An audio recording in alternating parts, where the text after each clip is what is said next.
But like I said, I didn't do nothing fucking wrong and shit. But every time I speak my mind, every time I get mad over some shit, and mind you, this shit clearly was happening to me.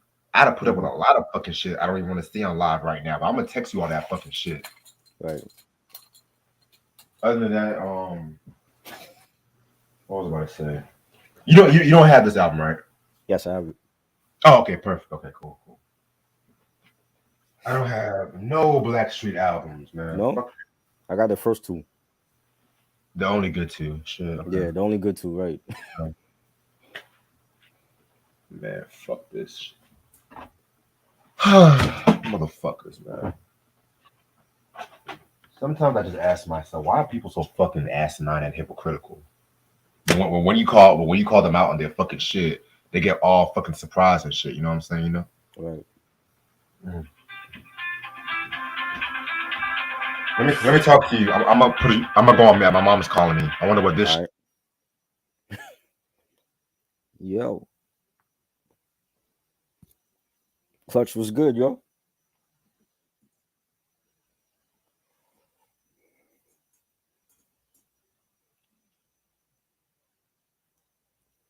Christian was good.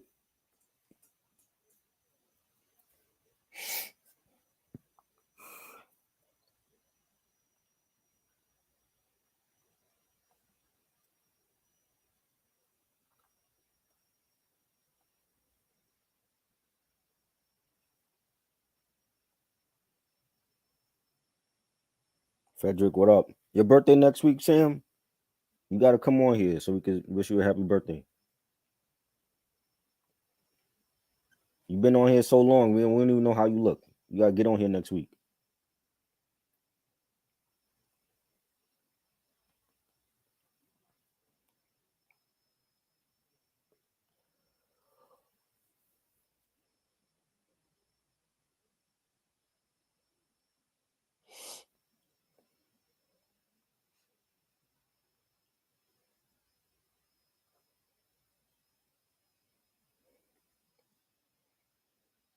You ain't coming on, yo. You know you ain't coming on here.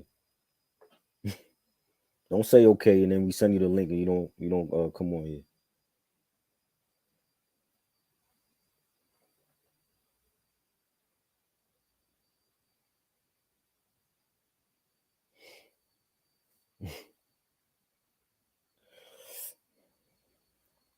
You had a hiatus? I didn't even know, man. Clutch, what we gonna do about the Knicks, bro? What we doing about the Knicks, man? Like Brunson can't be enough for us. I say we trade Randall and we get Westbrook. We gotta get somebody else. We need some help.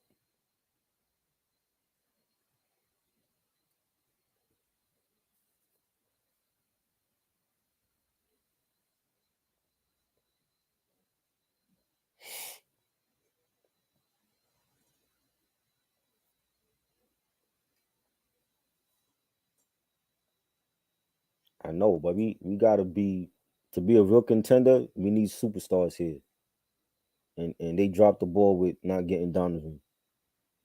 That's why I say like, yo, let's trade Randall and have Obi start, and we could trade Randall for Westbrook. We need a superstar here.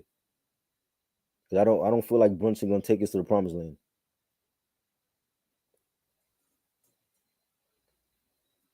What I've been listening to lately, I've been listening to a lot of rock, new metal stuff, corn, and a lot of disco stuff, a lot of 70s R&B, Isley Brothers and Denise Williams.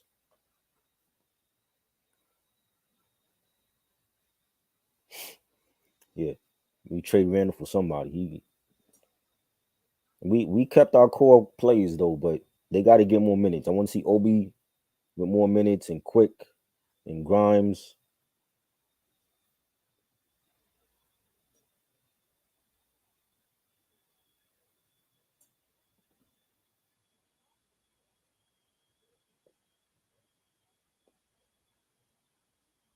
Yeah, I saw that. They won an Emmy for the halftime show. I mean, it was good. I don't think it was a good halftime show. I mean, it was epic because it was all hip hop artists. You know what I'm saying, for the majority, but they got an Emmy for that. Michael Jackson didn't get an Emmy for his.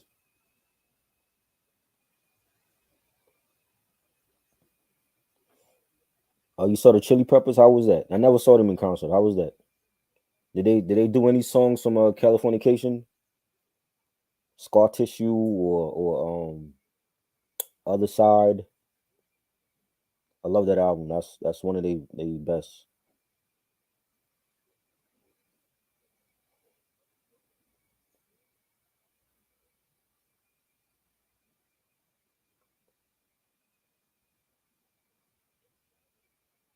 I love Weezer. Definitely love Weezer, man. They still dropping heat. I think they dropped like 2 albums this year.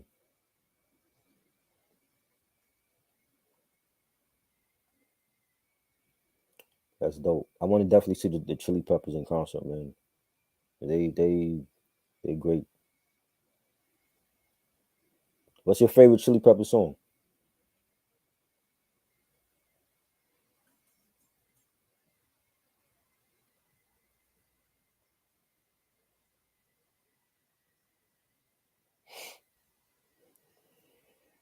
Yeah, we got to, man. If we don't keep real music alive, who else gonna do it?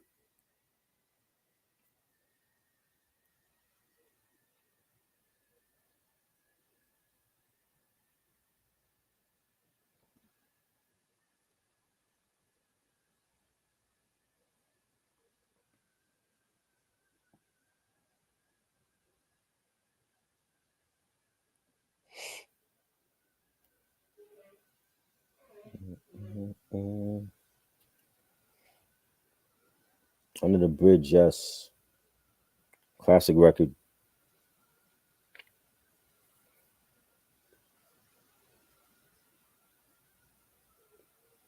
Yeah, Jungle Man was dope.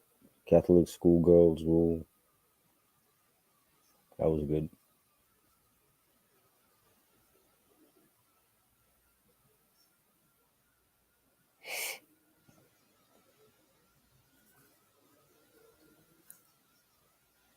Glad you had fun, Clutch. Favorite years and worst years for Teddy Riley production wise. Um, Favorite years, but like early 90s, like 90, 91, like from 90 to like maybe like 97. After that, I don't know. Like after like 97 is like you started to hear more from like, the other producers. Timberland was coming up, and the Neptunes, you know. It smells in Philly. I haven't been to Philly in a minute though.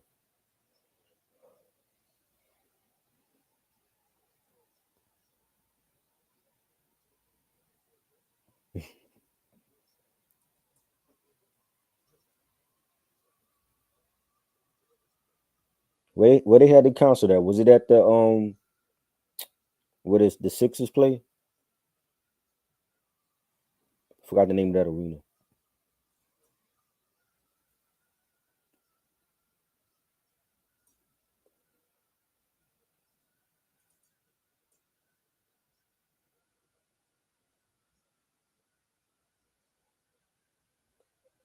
Yeah, John is a great man.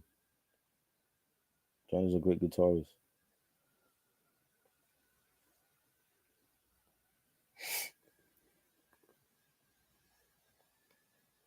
Okay. Oh, where the Phillies play? Oh, they play what is it, Citizen Bank field or something? Ballpark? Okay. So it was outdoors.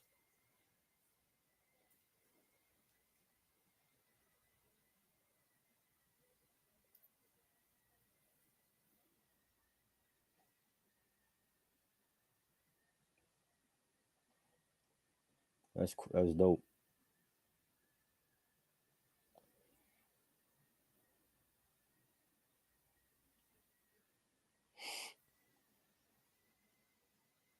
Favorite John Legend song or collab? Favorite John Legend song. I like Heaven. I like that one. Favorite collab. I like John Legend on the Slum Village track. The what's it called? Selfish. There's John Legend and Kanye West and Slum Village. I like him on that. He's done a lot of good collabs too. He took a piss on the Eagles Stadium. I don't know who's winning the NFC East this year, man. I don't know. It's Dallas have their issues all the time. The Giants, you already know how I feel about Danny Dimes. The Redskins, I don't know about them. I think Eagles probably the favorite right now. But even with them, they got their issues.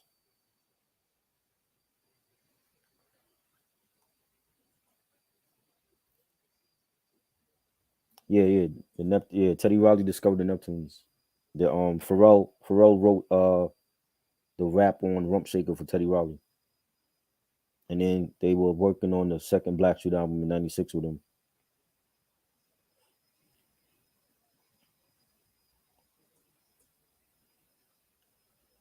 We need to get rid of Danny. I think this is his last year. Like if he don't take this team to the playoffs, he's done. I don't see him staying here.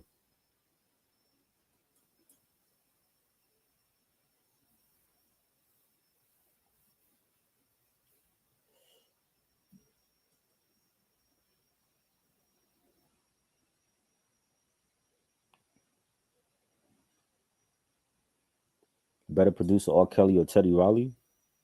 Oh man, that's close, man. I don't know. They both great. Yeah, this is his last year. Like he got to show teams that he for real.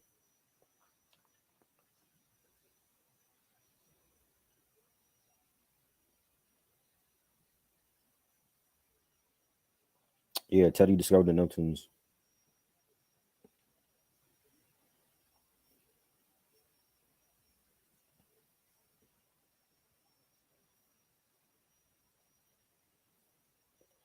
I don't know, man. Like if Baltimore don't re-sign Lamar Jackson, I say Giants need to go after him.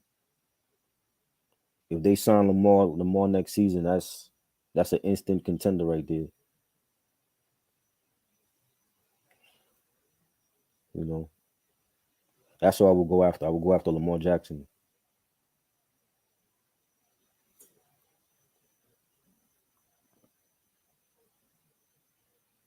Favorite song on Voodoo?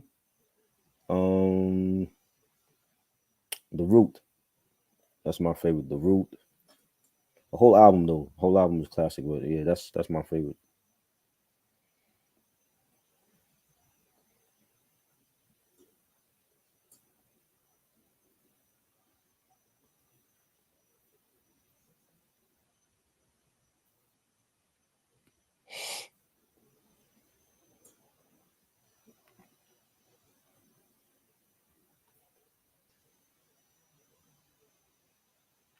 That was was great. Too bad Cannabis passed up on that beat, but that's a great song.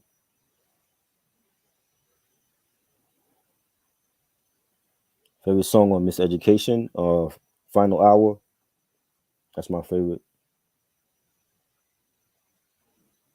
Oh yeah, definitely. I got my fantasy team ready this year. You know, it's gonna be a great game tomorrow. Bills and Rams. Looking forward to that. I know everybody's picking what's his name? Forgetting dude name right now. They picking the Bills quarterback to be like the MVP, Josh Allen. Well, we'll see. I think he has a good team. He ain't got no excuses this year not to be MVP. He got a good team this year.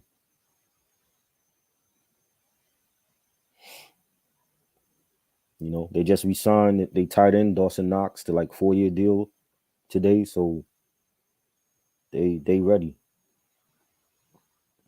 I think the showdown gonna be in the AFC at least. I think it's gonna be the Bills and the Chiefs again. And that was a great game last year in the playoffs, but I think that's the showdown people want to see.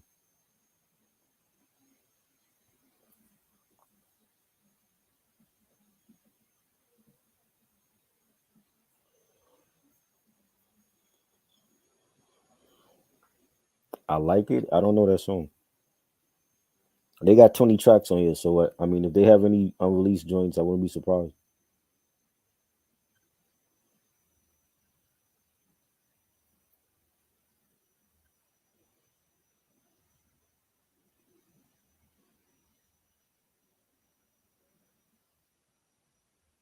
I didn't see them on Soul Train though. I never saw that Soul Train performance, but I mean, I'm sure they got unreleased joints on from this album.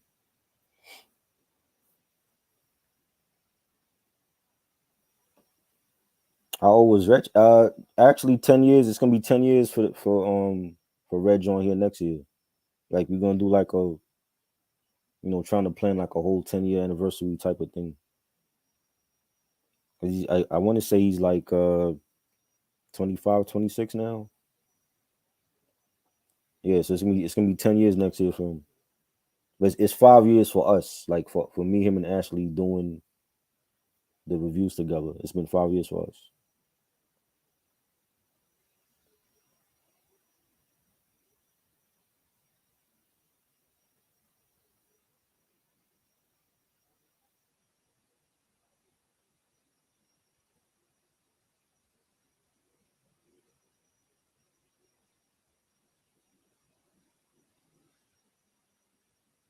I heard Eric Sermon did something for the album though, but I never heard it.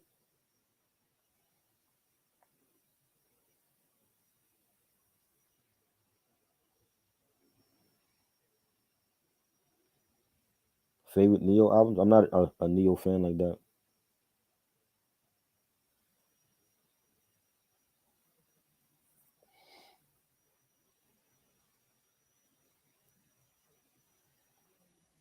Favorite Eric Sermon album? Probably No Pressure. No Pressure. Eric Onassis.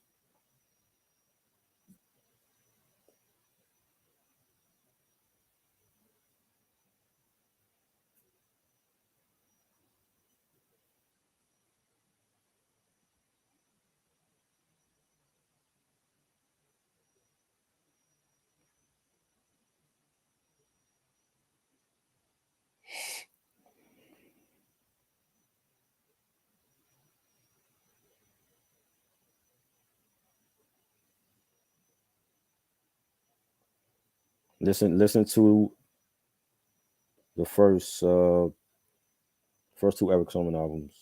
No Pressure and what's the other joint? I forgot the name of the second album.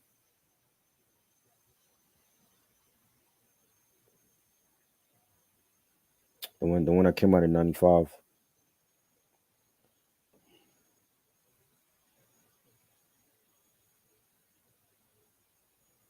Shit, I would take 1 year of Eli right now than Daniel Jones. You see, Eli's a champion. I don't like. I think they only drafted Daniel because he was mobile and he could run. But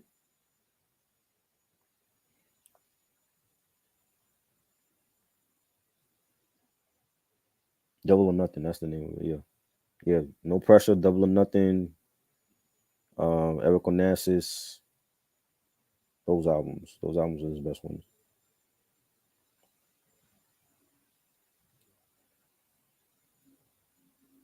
Yeah, I'll take Eli. I'll take Brett Favre for 1 year over Daniel Jones.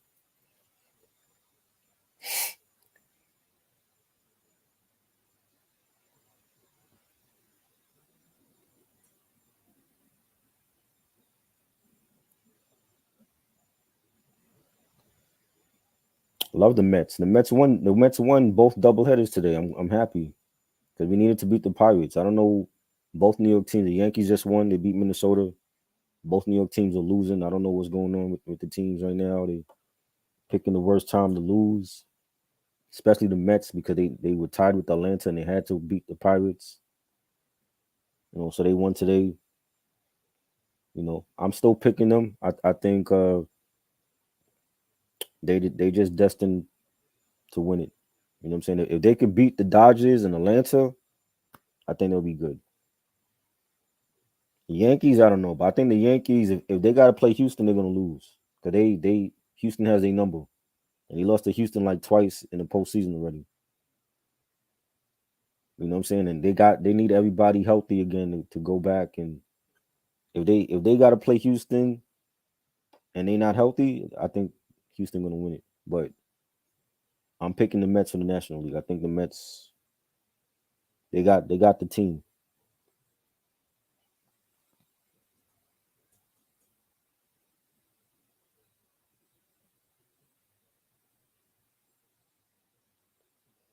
You gotta ask Reg about the links. I don't know about I've put links in here before and it disappeared. I don't know about Reg knows about that.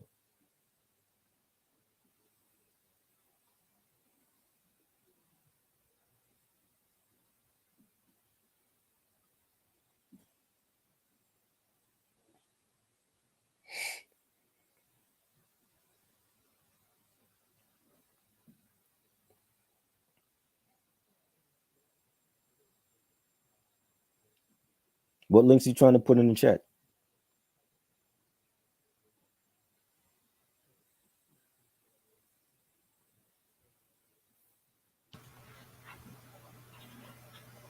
What the fuck y'all talking about? How do you put links in the chat? You copy the web address, right click said copy, then you paste it. Who's? Are you saying Christian is saying you can't put links in the chat? What link is he trying to put? Like with the web address or some shit? Or I'm totally just my mind's on blank right now. What's going on? Favorite DMX movie? Oh, that's easy. Romeo Must Die. Belly. Oh damn, sure. I take that back. Belly, then Romeo Must Die. Shit. Oh, he's saying there's unreleased tracks of this album. You know about that? I knew there was some unreleased tracks. I didn't have to hear them today because he's trying to put the links in the chat for the unreleased tracks. Is it on YouTube or is it on Spotify or what? I don't know. I didn't hear no unreleased tracks on this album. Yeah, but we already wasted enough time. I'm ready to start whenever you are. Let's go. What's up, YouTube? How's everyone doing this lovely day? This your boy Reg in the building.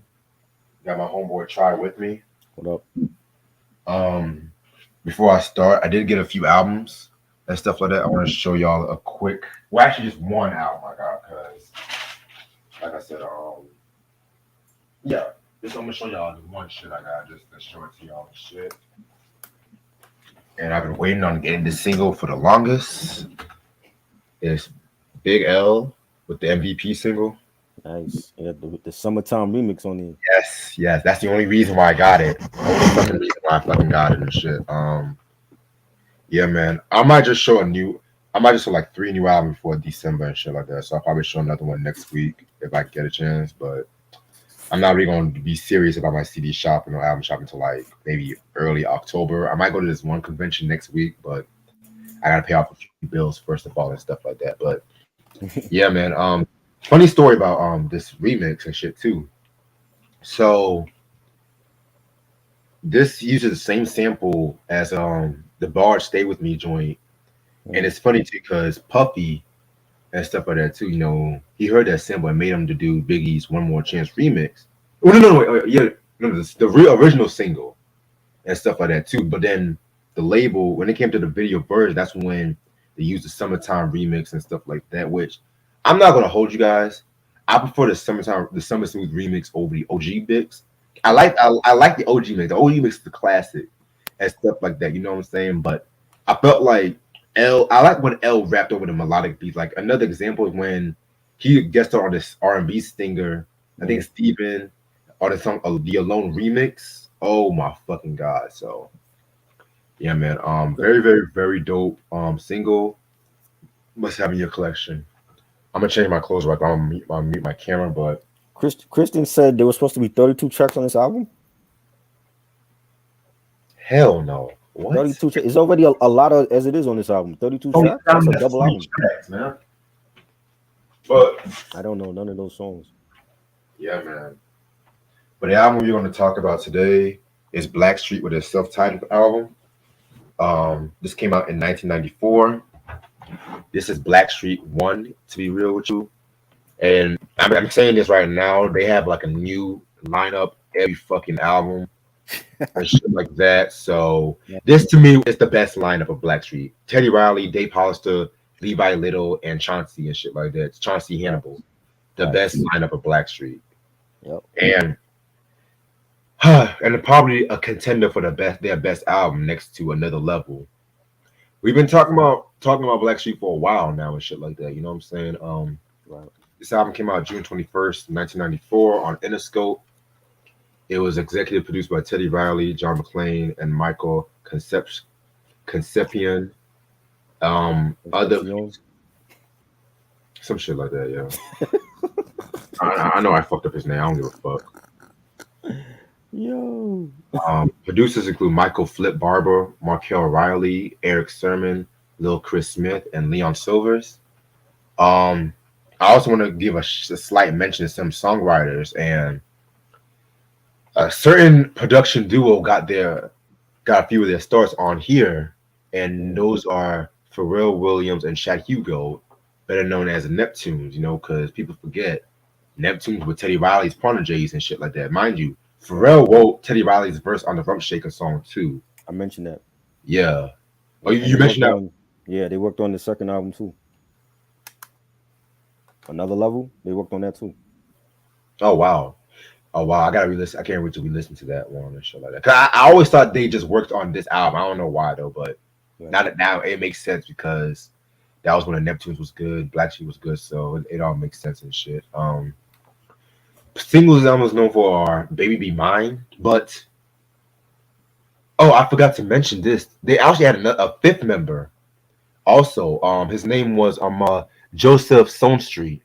He appeared on the CB4 version because remember, Baby Mine was released on the CB4 soundtrack, and that version had Joseph Sonstreet, but he had to leave the group and stuff like that. I tried to find out why he left the group, but I wasn't really able to really get an exact reason and shit like that too. If anybody knows, aka Ronnie, then let me fucking know and stuff like that. Booty Call, where that was single. Before I Let You Go, You Blow My Mind, Joy, and Tonight's the Night. Right. All right. So how did you get into Blackstreet? I'm gonna change my clothes. It was Booty. Baby Be Mine. From this, I just showed the soundtrack. That was on the soundtrack, and I remember seeing the video on Video Soul back in the day, and I'm like, oh, Teddy Riley got a new group. That's weird because last time I saw him he was with God, and we heard about the but see we didn't even hear about the breakup with God. I was just like out the blue. I don't remember like reading no magazines where they talked about it. You know what I'm saying? And yeah, so that came out, and then I was like a year later, Booty Call came out, and that video came out, and again we saw Teddy Riley with this new group. I didn't know none of the other members, and it took a while to come out. The album took a while to come out because they dropped Booty Call, but it was like months before the album came out. And that was like a promo single and shit. Right, it was a promo single that I thought they would play. Video Music Box was playing that a lot, and then I saw the album in stores. Like just I was going for something else. I saw the album in stores. I didn't like actually know when it came out, but remember seeing the album in stores. I was like, oh shit, it's out already. And it was dope. It was like Teddy Riley was already big at this point as a producer and an artist. Like he was already gave Bobby Brown his classic album. Gave Records in Effect they classics. Today so many artists, Heavy D and the Boys. You know what I mean? So I didn't expect nothing whack from him. When he did this album with this new group, and You know, he got some talented singers part of this group. You know, Chauncey Black, great singer. He could have been a huge star in R&B. Dave Hollister, underrated singer. You know what I I'm agree. saying? And it was New Jack Swing. You know what I'm saying? Like this, the stuff we knew that that we was raised on from him, and I loved it. You know what I'm saying? And just the second album was a masterpiece as well, and they were like a great group. It's just they just had so many. That to me, the common denominator with his groups is him. When you look at Guy, he's the problem. When you look at Blackstreet, he's the problem. I told you, like when like I didn't even know they had two different versions of this group. Cause they still beefing right now. They got two different Instagram pages.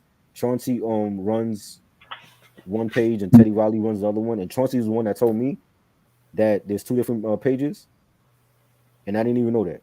You know what I'm saying? Like when they do shows to see Blackstreet, you don't know what version you're getting. You don't know if you're getting the Teddy Riley version or the one with Chauncey. And that's how long they've been beefing. And we heard about this even I want to say like even when the Finally album came out. So that's what 99 that came out, 98? 99. 99. Yeah. So not even before then they've been beefing, but I started hearing about the beef with like 98, 99 with them. You know what I'm saying? He had a label that had he had Queen Pen, he had Nutter Butter. They were he was like trying to have a label, and then they had issues. The artist had issues with him with the label, and he is the problem for his groups. You know what I'm saying? Like I've seen interviews with like the former Blackstreet members, and they talk about how he owed them money. There was like a lot of petty shit going on with the group, and him and Chauncey were fighting mainly, and it's a lot of crap. Even with God, when you hear about the God drama, him and Aaron Hall was beefing. You know what I'm saying? So you know, Teddy Riley's he's a legend. He's a great producer, he's a great artist. But when people want to like wonder why his groups don't work out, it's because of him. Because he's the main guy. It's his creation. He's not paying his artists. And you know, I don't know, like you know what I'm saying? Like and both of these groups were great, and they were you know they were important for R&B. You know what I'm saying? Especially for New Jack Swing. Like Guy was one of the best in that genre. Blackstreet, same thing with them in the mid '90s. You know what I'm saying? And they're not around because of their creator. You know what I'm saying? So I mean, I don't know the backstory about all the other members and what happened with them, but I know that like one of the main reasons why they're not together is because of Teddy Riley. You know what I'm saying? So you know, it's a great album, and I feel like when it comes to you know male groups of the '90s, they don't really you hear them, but they're not mentioned with Jodeci and Boyz II Men. You know what I'm saying? And when it comes to New Jack Swing, like Teddy Riley is a legend. He that's his genre. He created that, and he deserves all his flowers. But you know, I don't understand like his groups not staying together. You know what I'm saying? It's something else going on with him. You know, if you create a group and you want these groups to be successful, you got to pay your artists. So you got to pay the members of the group. You can't keep all the money to yourself, and then you got like you know 4 or 5 other members. You know what I'm saying? Broke or whatever. You know what I'm saying? Like you're living in mansions and cars and shit, and the rest of the members are struggling. That shouldn't be going on. You had Chauncey signed with Flip Mode. Busta Rhymes not coming out with his artists. He didn't come out. He barely came out with Rod Digger and with Rampage. You know what I'm saying? So Chauncey Lord signed have the mercy. Lord have mercy. right. And Split Star. Split Star is still like by his side, and he's never dropped the album. And he had mixtapes. You know what I'm saying? Chauncey signing with Flip Mode was just a bad idea. I'm like, Busta Rhymes is not coming out with you. I could have told him that like way back then. You know what I'm saying? And there's no reason why you should be trying to sign with Busta Rhymes crew because you Teddy Riley don't want to pay him. You know what I'm saying? I didn't understand that. You know, Yeah, man, I definitely hear you about that and shit. You know what I'm saying? A lot of Blackstreet lovers here. 11 people watching so far. Okay. Um, to me, I got into Blackstreet. I can't remember the exact moment I heard. I think one of the first songs I've heard was that fucking "Take You There" song with Maya and Mace from oh God, The Rugrats movie soundtrack, I which did not like I that. do, I do got that in my collection. I did not like that. You actually bought that? Well, for others, I bought it for other songs and shit like that too, because it was an FYE. It was like sealed copy and shit like that. I was like, oh shit, Rugrats soundtrack. Okay. Did not. I haven't heard the whole soundtrack in full, but there was some shit like Busta Rhymes had a dope song there. Did he? Rakim was on the soundtrack too. Rakim Yeah, is on that soundtrack. Wow. Rakim is on the soundtrack. Yeah, How much I yeah, paid Rakim? yes. Rakim and the Rugrats. Wow. That's why he's a great. But anyway, Oh my lord. yeah, man. And at the time, I liked the song, and I still kind of bumped to that, but they overplay that a lot and shit like that too. Especially when I was at fucking Central and shit too. You Yeah. know what I'm saying? The video was kind of cheesy. Like, You think so? yeah, You think yeah, the song was cheesy as well? yeah. I mean, it's a soundtrack song. You know what I'm Wasn't saying? that that was Blackstreet, Maya, Mace, and Harlem World Mace. was on that? Or Blinky Blink or one of them was on Yeah. that? Yep. Oh God, that was bad. Take me there. I want to go there. Jesus Christ. But low key, the best Rugrats song is Crisscross. It's the Rugrats from Under the Mat. That's the best Rugrats What song song. is that? What song is that? They did that like in '92 and stuff like that. You know, this was when they Who were who did Crisscross. that? Crisscross. For what album? It was just a single. For their first album? No, it was just a single that they did for just Rugrats. Like it's the Oh, Rugrats from I Under didn't the even Mat. know. Never heard it. And I'm not even the biggest Crisscross fan, but I will bump that shit. You will bump that, but you won't bump the bomb, Cause yeah, I will bump which is that. way better. And they were like older at that It point. was Their voices were dollar. It changing. was Dollar Store Death Row. It was Dollar Store Death Row and shit Yeah, like that. I mean, hilarious. I respect. Like. Come on, man. Come on. Hell, give me. Warm it up, Kane. Warm it up, kid. Like that shit. Give me that shit. Warm it But up, Chris. You mean? yeah, that Okay. shit. I was about to say warm it up, Kane and shit. Sorry, Kane. But yeah, man. Yeah, Blackstreet. And the thing about why I really want to do this review was just examine the exact moment New Jack Swing died and Teddy Riley's new style and stuff like that. 'Cause I feel like there was two. What's his new style? Excuse me. You said what? What's his new style? I mean, like, because you know when the New Jack Swing kind of died, he kind of did that whole contemporary R&B, like the Before I Let You Goes and all that shit. You know what I'm saying? I mean, but it's New Jack Swing and R&B, but I don't feel like it died. Feel like it died like in the 2000s. I disagree. When did it actually die to you? When R. Because it Kelly like dropped Love Play, that was 93. This is what 94 this came out. yeah, but see, the majority of this album was recorded in '93 and '92. Okay, but then you have another level that was 96. There was still New Jack Swing at that time too. That was like more contemporary R&B with a little G funkish and on it. You had G Funk on that album. What for No Diggity? I mean, No Diggity. See, I gotta re-listen to the album, but it was that one was a more varied sound compared to this album and stuff. That's what I'm trying to say. If I, that makes I sense. I think it was. I think it still was New Jack Swing. It was just he always was good at updating his sound for the times. I agree. You know what I'm saying? Every couple years, but I think it was still a New Jack Swing album. I mean, and that's cool, and that's cool and shit like that, you know. Because when I heard like another level, I got more of the late '90s contemporary R&B and stuff like that. Spoiler alert: I cannot stand that song. Don't Leave Me. I'm just gonna say that right now. What? Stay tuned next week. That's all I gotta Wow. say. But yeah, because Teddy Riley, he was experimenting with G Funk too. around 96, 97 too. That's the thing. Right. So But like Queen Pink, didn't Queen Pink come out like what 97, 98, that album came out, I want to say 97. 97? And he produced that whole album. That was New Jack Swing also on that album. I never heard the album, so I can't You never say heard it? shit. Yeah, the first one is our best one. Ronnie said, "What about Jump Rush?" See, Jump, I can vibe to Jump once in the blue moon. If I'm at a party, but I'm honestly I'm more of a House of Pain jump around. That's the jump I like. And the thing, a little trivia too, people forget Mm. House of Pain threw a shot at some guy.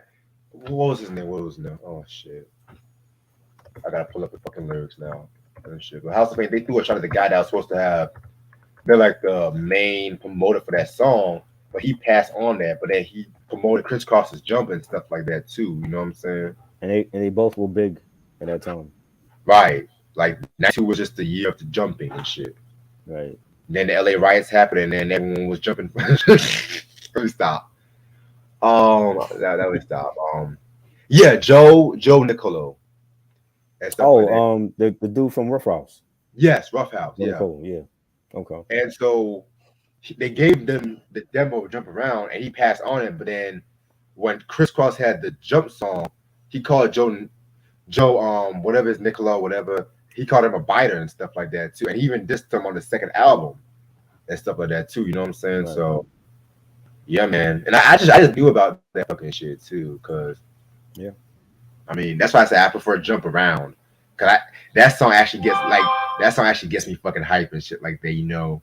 Right. But yeah, let's talk about Blackstreet, because I don't know why I'm talking House of Pain on Blackstreet with you and shit.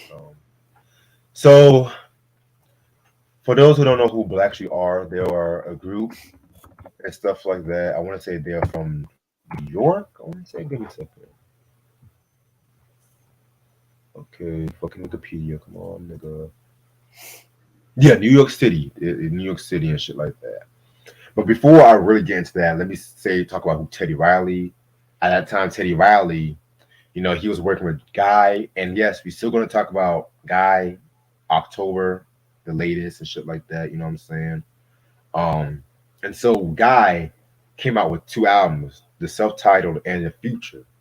Now, the Future to me, that was my favorite album from them and stuff like that too. And I felt like that album too caused a lot of controversy because they were going at it with their manager because they wouldn't get no money, and then Aaron Hall and Teddy Riley was bumping heads and shit too.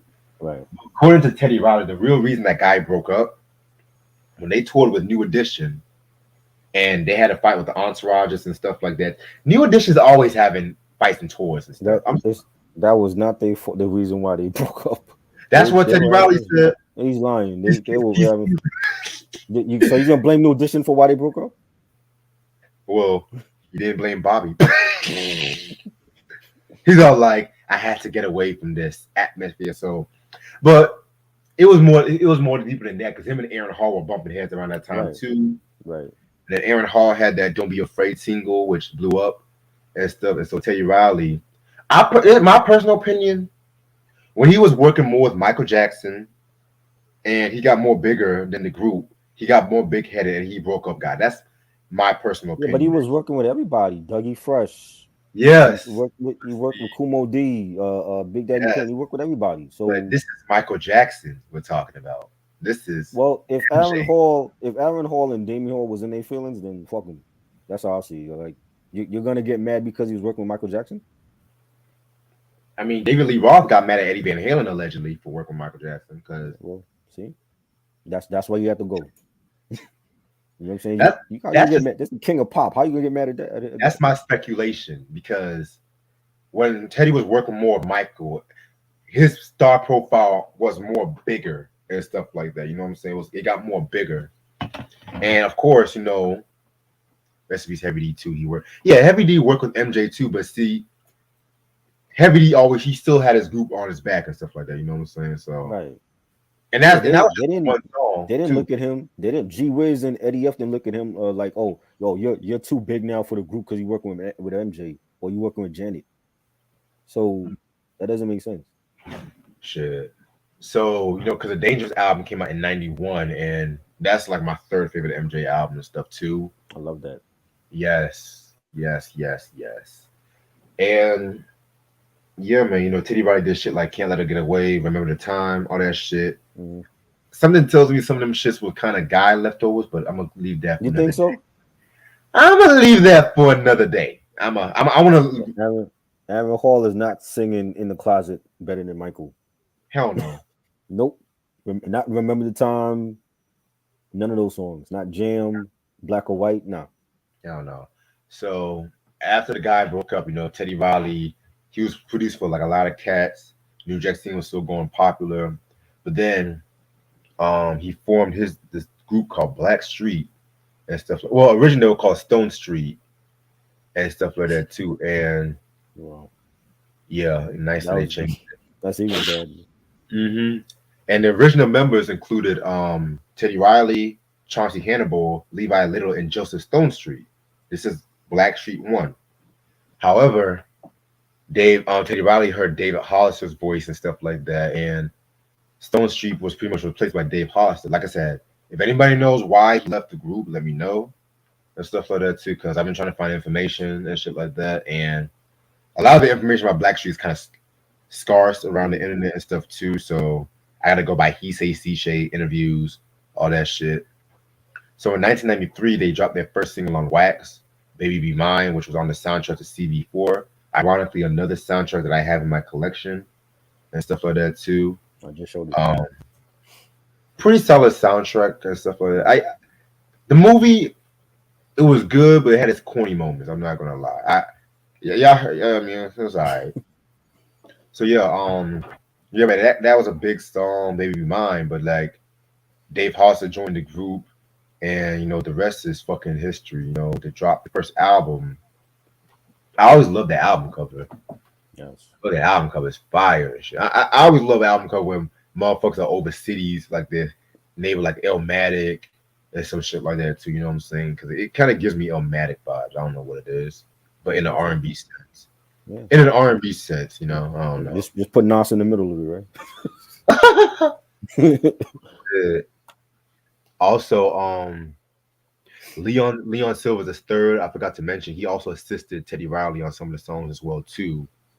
So yeah, man, y'all know how I feel about Leon Silver and shit. The only Silver I fucked with. So, yeah, man, you showed the booklet, right? Yeah, I saw the booklet, and Okay, it don't have a lot of pictures. It was just like a lot of like dedications and shit. You got like one picture of Teddy Riley. got you. Teddy Riley over here and shit. I That's got you. Levi. That's Levi. My bad. That's Levi. He looked like Teddy Riley and shit. This is Teddy Riley. Yeah. Yeah, I definitely feel you. Um, yeah, man. So we got about 20 songs off this album. Some interludes here and there, but we'll talk about that. Track number one is the intro Blackstreet Philosophy interlude. Pretty solid track right here. What this interlude is pretty much that Blackstreet saying how they're gonna provide positivity and stuff like that. You know what I'm saying? I'm not gonna lie. Some of these interludes It wasn't could have been needed songs. Some of these at all. could have been songs, but not Yes. this interlude was probably my least favorite interlude off this album. But there was one interlude I would wish was a fucking song. No, but I'm gonna leave that under wraps for right now. Man. I mean, I thought it was good. Describing the actual name. I mean, when they came out with this group, I didn't understand why they call themselves Blackstreet. I'm like, what's this about? And the philosophy, you got like a guy explaining the philosophy on intro, and he's basically saying like, four brothers from the ghetto coming to you live with a positive street vibe, and it's almost like they were describing they sound the same way BBD came out, and they had like that hip hop smoothed out on the R&B tip type of sound, and I felt like that's what they were trying to describe they sound on the intro. You know, Yeah, I definitely got that vibe from that U2 and shit like that. Um, Track number two, "Baby Be Mine." This is the album version and stuff like that. Um, This version was pretty dope. I actually like this version a bit more than the one Really? on the one on CB4. Yeah, I like the other one better. touche, touche. So, like I said, I kind of consider this one of the last significant um New Jack Swing songs and stuff like that. You know what I'm saying? Um, very dope song. You know, I love that beat. Shit. And I like how they still gave writing credit to Stone Street from when I looked and stuff like that too. You know what I'm saying? Yeah, this was pretty dope song. Nice little early Blackstreet song. I fuck with it. I didn't like this version. I like the one on the CB4 soundtrack. You're killing me already, man. And the rap was terrible. Like yo, the raps on here was not good. Like that Whoa, the really? rap, yes, the raps are not good. I actually The like raps are some not rap good. They, on the song. except for the raps that Akil did. Akil from Rex and Effect, Akil Yes, Davidson. yes. His raps and Mark, what they should have had them featured, like actual have them like featuring Rex and Effect. They didn't have that on the album. They just, it's like you gotta like unless you heard of Rex and Effect album, you're not gonna know it's them. But other than them, the other raps that I guess the Levi was doing or something, they were terrible. Like you can tell like they were doing that Das Effects diggity style on this album. God, So I everybody didn't was like the doing rap on here. Yeah, I didn't like the rap on here. I just thought the beat is a better version on the CB4 soundtrack. it. So yeah, man. Yeah, I definitely, and that could have actually made Rex fit a bit more. Had a higher profile and shit too. Right. All right. Track number three, "You Blow My Mind." Okay, what did I say about this fucking track? Let me put my notes. This track right here was pretty dope and stuff like that. Pretty fucking dope. You know what I'm saying? Nice beat and everything like that. I'm not gonna lie. A lot of these, the first half of the album, just judging by the titles and stuff like that, it kind of gives me Jodeci vibes Yeah. and stuff like that. You know, it's like make. I could have Hmm. sworn like some of these, like "Make You Wet." I could have Yeah. sworn that was a Jodeci song. Hmm. Um, yeah, because you know how like if you look at Jodeci's first album, like just the way how they spell some of the shit and stuff like that too, you will know what I'm Right. talking about. With the U. Yeah, Yeah. not saying it's a bad thing though, but it's just Right. all it's Well, just I mean, Prince did that too. well, Prince started everything. Let's be real. Yeah. I think it was a great song. You got Teddy using the talk box to sing. You know, they sample a Gap Band outstanding on the chorus and dope beat. Again, there's a rapping on here. I didn't like the rap part. It just sounds outdated. But the track itself was dope. Yeah, I definitely feel you on that. You know what I'm saying? Next track we got is "Hey Love, Keep It Real" interlude. This is what I feel like should have been a song. Honestly, this song was interlude right here and stuff like that. It definitely had like a nice little summertime kind of vibe and stuff like that. You know what I'm saying? Right. Um, yeah, I fuck with it. Yo, Teddy, hit him with the 1-2 checker. I love when he say shit like that. Like when he's ad libbing like that, like on the chorus or something. This was a dope beat. It should have been a song. But instead it was an interlude. They have like a couple of those interludes on here, but it was cool. I definitely feel you on that. Yes. All right, track number five. I like the way you work. Um, to me, the beat saved this song. You know what I'm saying? It was a nice little New Jack Swing kind of little funkiness to it too. You know what I'm saying? I fuck with this shit. You know what I'm saying? Damn, a lot of people love this fucking album. 14 This people. is it's a great album. What you mean? It is a great. I'm not. I you know shit. I was just surprised and shit because you know yeah man this is a dope track you know. Oh This is yeah. dope. Go ahead. Oh no. It's one another song. My fault. You good? This was dope. It had like a G funk, sound to it with the synthesizers and the horns and the bass line. We got Chauncey singing on lead this time. Like I mentioned, Akil Davidson from Rex and Effect. He's rapping on here. He gave a good rap because they actually knew how to rap. Right. This could have been a single. This was a solid record. Ronnie said they did a ballad remix for "I Like the Way You Work." Well, send that to me because, well, if I you know. can, drop it on the link because maybe I that heard might. Christian said that they did like different versions of songs that was unreleased. They did, yeah. Definitely. I knew this was a good band we can talk about. Something different. Track number 6, "Good Life." Yo, I love this fucking song. This should have been a fucking single. This should have been a single. It gives me TGIF kind of vibes. Thank God it's Friday. Has a nice little celebratory kind of feel to it. You know what I'm saying? Right. One of my favorites of this album and stuff too. There's a video for this also, Oh, supposedly. really? But it's a That's what Ronnie single. said. I never saw the video for this. I don't think Damn, Ronnie. Shit. it's dope. It has like a funkadelic um influence to the song. Nice beat. You got Teddy Riley singing on this one, and I like the way that Teddy and Chauncey, at least for the first half of the album, Teddy and Chauncey took turns on lead vocals, and then when we get to like the second half of the album, it's all David. So yeah, this was dope. This was a dope song. Yeah, I definitely agree with you on that. Um, Track number 7, "Physical Thing." Um, I love that classic Aretha Franklin sample. Mm. The With the Young piano. Gifted and Black. Da da da Yes. da da. That's an album we should talk about. Yes. That's an album we should talk about. And I don't everybody has sampled that piano. Heavy D sampled it. Gangsta. Didn't Cool G Rap use that also? I won't be surprised that. But yeah, man. A lot of people sample that record and shit like that. Very solid joint. You know what I'm saying? I fuck with it.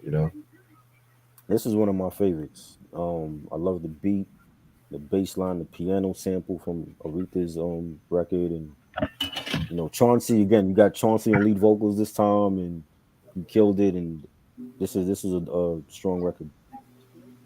I definitely agree with you. Track number, mm, track number 8, "Make You Wet."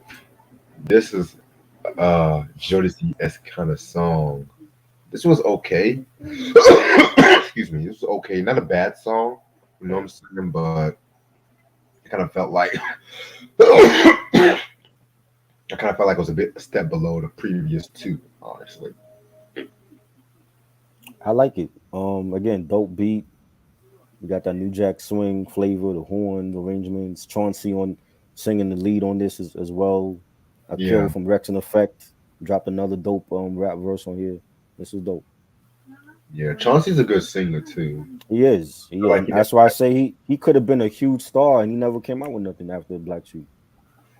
I personally feel he's got blacklisted. I'm gonna be real with you. That could be it. Cause let's be real. Let's be real. He has been like talking a lot of shit about Teddy Mhm. Riley and shit like He that too. has. He has. And rightfully so, but still. Um yeah, man. Next track, "Booty Call." This was co-produced by Eric Sermon, and you can definitely tell because this was like no pressure Eric. Well, Right. maybe business never personal, no pressure Eric and stuff Mhm. like that. Yeah. Of course, it uses two of the most sampled songs in G Funk history: George Clinton's "Atomic Dog" Of and course. Zapp's "Heartbreaker." Why must I be like that? Why Oh must my I chase a God, cat? nothing but a dog in me. Yes. Heartbreaker. I'm like, oh man. I mean, "Booty Call." According to Teddy Riley, he wrote this song about Mike Tyson, who was going through the rape trial at that time too. You know what I'm saying? Right. Um, this one was a pretty straight song and stuff like that. I kind of wonder. I felt like part of me feel like this beat was for somebody else. You think so? Yeah, I don't know what it Who was. I don't know. I felt like it was for somebody else and shit. But who was he giving it to at this time? I could definitely see if it's crazy thing. And y'all might call me weird. I can definitely see Cam on this beat. West Coast Cam. West Coast Cam. Wow. Because Cam and Sermon did some shit together too. Uh, And if you listen to Cam's Never Again album, which is a very dope album, it definitely had a lot of that strong kind of like sleazy kind of synths and stuff like that. You know what I'm saying? right. Yeah, and I do got that record too. We got to talk about that shit. But yeah, I'm more for Made in America Cam. That's my favorite album, Cam and shit. But Never Again, that was my shit too. Mm, Hell, this also could have been made for Ice Cube. Honestly, true. definitely had the Ice Cube feel, like Lethal Injection was about to come Right. out too. Right. I love it. I think it was, a dope song, straightforward. Teddy on the lead vocals, and he's, just basically telling the chick what he wanted. You know what I'm saying? It's like that's what he was. That's why he was talking to her, like, yo, like I want the butt. Stop playing games. Hmm. Beat was dope. You got the, George Clinton sample in there. And, yeah, I like it. Definitely. Next track, Love and Need. This is pretty much a cover of Stevie Wonder's Loves and Need for Love Today. I think that's the song Songs in the Key of Life. Loves in Need of Love Today. That's the song, yeah. And this also appeared on the Harrison Ford film Sabrina. No, not Sabrina the Teenage Witch. Just letting y'all know that right now. Never saw it. Harrison Ford. Yeah, I never been a big Harrison Ford fan, so I never really cared for that. I didn't see every film he did. Yeah. And I love the drums, like when the Yeah. vocals kicked in, them hard hitting drums and stuff like that was pretty good and Yeah. stuff like that. You know what I'm saying? So I definitely fuck with this cover. I think Donnell Jones also did a cover of this. No, it was Knocks Me Out My Feet. He did a cover Yeah. of. Excuse me. This was good. Like the way it started off was like all a cappella. Chauncey on the lead vocals. You got some finger snaps on it, and then the beat comes in. I like the way that it was arranged, and it was a good rendition. You're still not gonna beat Stevie Wonder, but it was a good rendition. Yeah, because it's rarely that I feel like somebody does a Stevie song justice. Well, not just the Jodeci did it also. overshadows. Like Luther Vandross is Creeping. That's Mm. probably the best Stevie Wonder cover ever. Jodeci with Lately. That was a good one. Hell, I'll even give you the Jamie Foxx and Tommy Davidson's parody of that too. Right. Um, I got another good one. Mhm. Mariah Carey, You and I, and she did a live version. Y'all know Live what version. I'm Yes. talking about. Yeah. Yes, I yes. like Mariah's live version of I'll Be There with Here, Trey Lorenz. Yes. That was a great yes. one. Endless Love, Luther Yes. Vandross. Yes.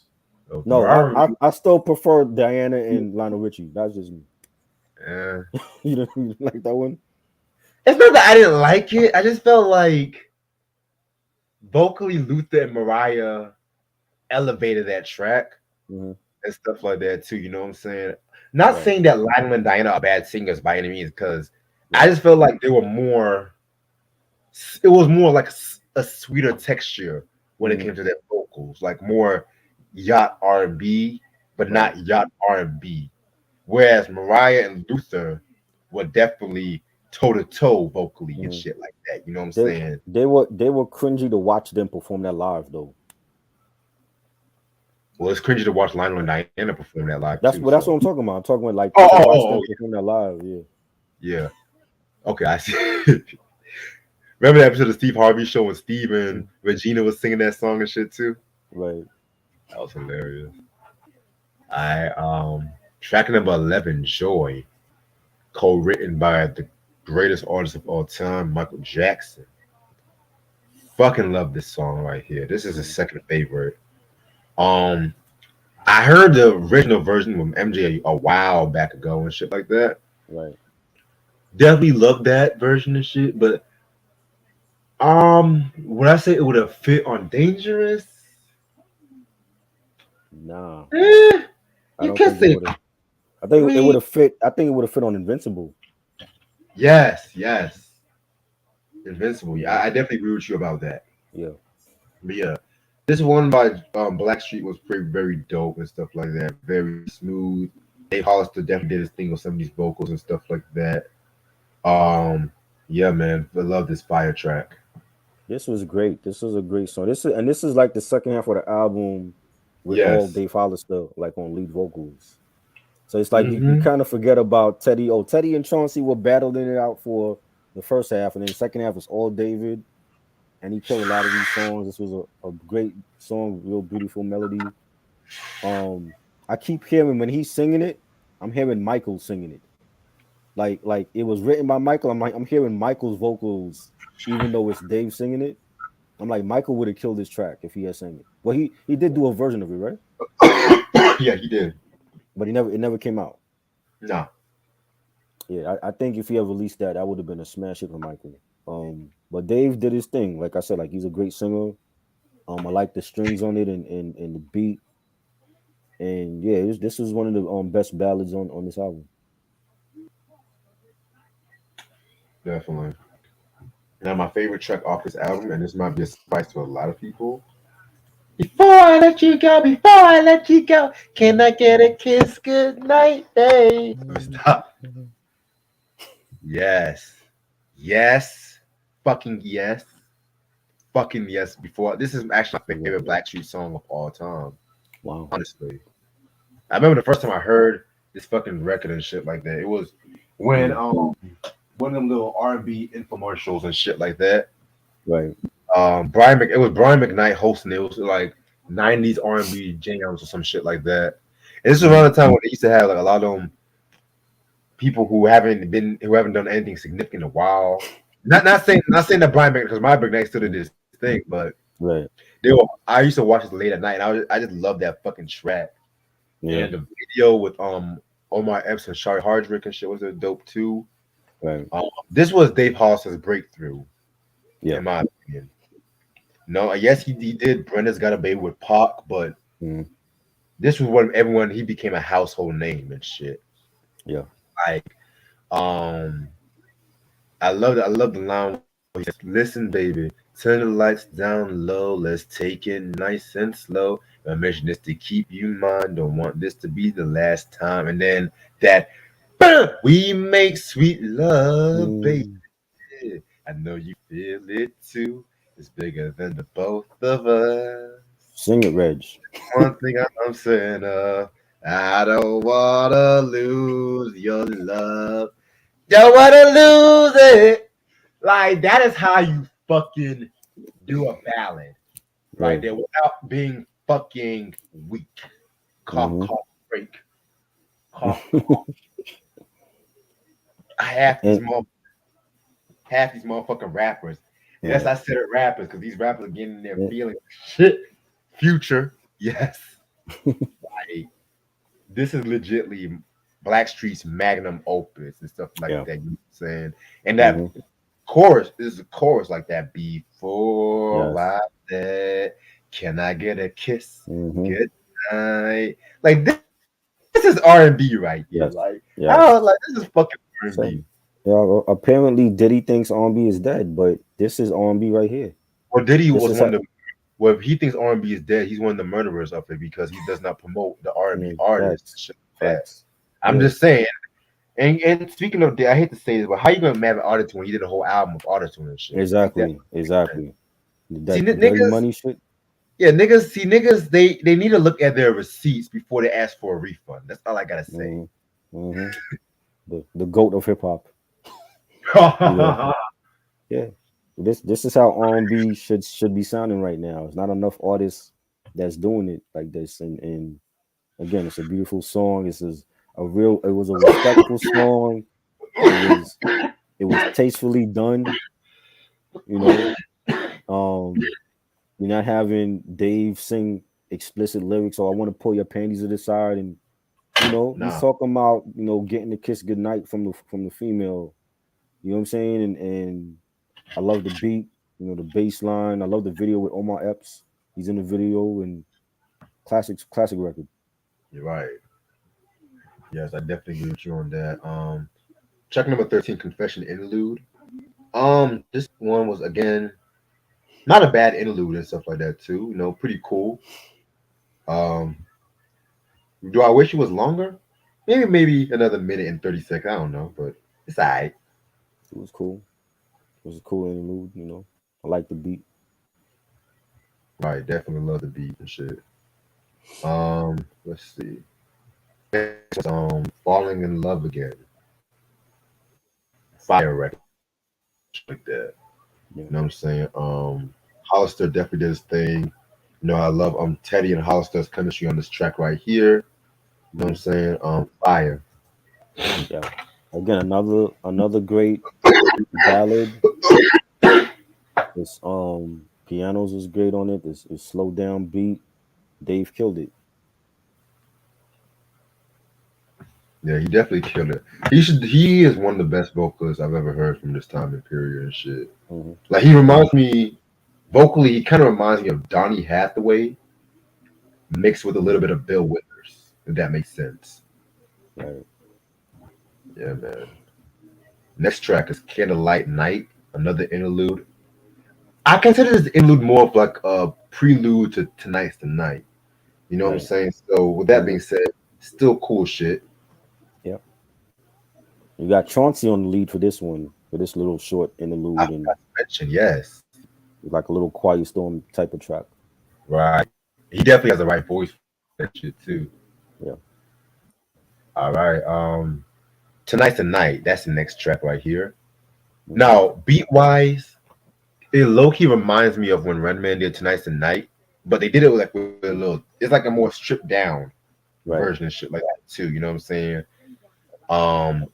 Again, one of the other favorites. So I feel like the ballads section of this album might be the one of the first time I can say as stronger as like the up tempo version and stuff like that too. You know what I'm saying? Right. And you had a Tammy Lucas and Chauncey singing this shit too. You know what I'm saying? Yeah. Very dope shit, Chauncey. You know what I'm saying? Music video was dope too. It was directed by Hype Williams. One of the best. Yeah. But I like that's the remix with wasn't Janet on the remix or Craig Mack? Who was on the remix? That's a good question. Hold on, give me 1 second. I think Craig. No, it was SWV and Craig Mack. I think was on the remix. Yeah, I know Craig Mack. Craig Mack was on the remix, so I want to say. Or Coco. I think Coco was on that. Was on the remix. Yeah, gotta be Coco because at that time everyone was Coco for everything and shit. Yeah. Like for the remix version or whatever. But the original version was dope. Like nice beat, nice horns. Redman sampled it for Tonight's the Night from his first album. And you have Chauncey on the lead for this one. This was a great record. Definitely. Track number 17, Happy Home. Very, very, very, very, very cool record. Chad Hugo played saxophone on this track right here too. You know what I'm saying? Oh wow, that was him. Yeah, that was him. Yeah, man, pretty dope shit. Again, another great ballad. Chauncey on the lead vocals, and it went into like a little bit of jazz at like halfway through the track. It was like real jazzy, and Teddy Riley. He kind of like switched up the beat for a minute, then he went back to the original beat. But I definitely enjoyed it, and I didn't know Chad was playing on here as well. Definitely. All right. Wanna Make Love is the next track. Again, man. These ballads would just Teddy Riley, man. Sometimes people forget just how much of a genius, man, he is and stuff like that too. Right. Oh wait, I'm skipping the Once in a Lifetime interlude, which interlude. It was like it was okay. Yeah, it was okay. Yeah, but yeah, definitely songwriting wise, I definitely love this one right here. Right. Yeah, Wanna Make Love. This is a dope, nice slow beat, nice guitar solo on it. You got Dave Hollister on the lead vocals for this one. Great track. Yeah, and it had that Ronnie mentioned, I forgot to mention, it had that Zap Computer Love vibe and shit that too. Yeah, which like the beat was like, yeah, Roger Trump was definitely an influence on Riley, especially with his utilization of talk box and shit. Right. And then last track, Giving You All My Lovin'. This one was pretty straight. You know what I'm saying? I like this one. I don't think I would have ended this album on this track. I'll Yeah, I probably don't end. want to end it with that. Yeah, but you know what? Yeah, Since the quality of this album is good enough, I'll let it slide and shit. yeah.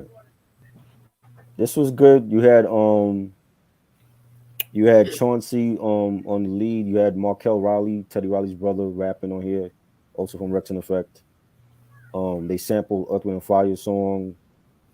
I liked it. I don't. I wouldn't have made it the last track, and I'm gonna talk about the sequencing. I felt like the sequencing was off too, but I think Yeah, it was a good track. yeah, I definitely hear what you gotta say about that. Overall, man, this album to me is an R&B classic, man. I'm sorry, and you know me, I watch how I use the word classic, but this album is just fire, in my opinion. This album came out around the time when we were getting away from the whole New Jack Swing and to the more what I like to call a contemporary Jeep R&B, Right. hip hop soul. Hmm. That might be the best word too for it too. You know what I'm saying? And I said, I felt like the '92 to '93 recordings were most like the '92 to early '93 was like the New Jack Swing Right. material. But then once we get to like the '94, '93, that's when they worked on the ballads a bit more because you can definitely tell the quality how it sounded because you can tell a '93 song from a '94 song in Right. certain that just by the way he was mixing and stuff like that too. You know what I'm saying? Right. Yeah, man, and you can tell just based on the charts. Before I let go, man, it pretty much saved this album too because it was like the highest charting and stuff. You know what I'm saying? This is to me it's a 4.5 out of 5. You know what I'm saying? Like I said, sequencing kind of was little inconsistent towards the latter half, but Yeah. I'll let it slide and shit. I think the sequencing now, unless they plan it like that, I feel like from 1 to 10 it's all Chauncey and Teddy, and then from 10 to the last track it's all Dave mainly on lead vocals. And it was Yes, like you got like the first half was like all fast New Jack Swing joints, and then the second half was like the ballads. You know what I'm saying? Now if they didn't plan it like that, then I felt like the sequencing was off. Cause I felt like a lot of the ballads on the second half could have been higher up in between like the faster songs, because we didn't really get no slow songs in the first half. You know what I'm saying?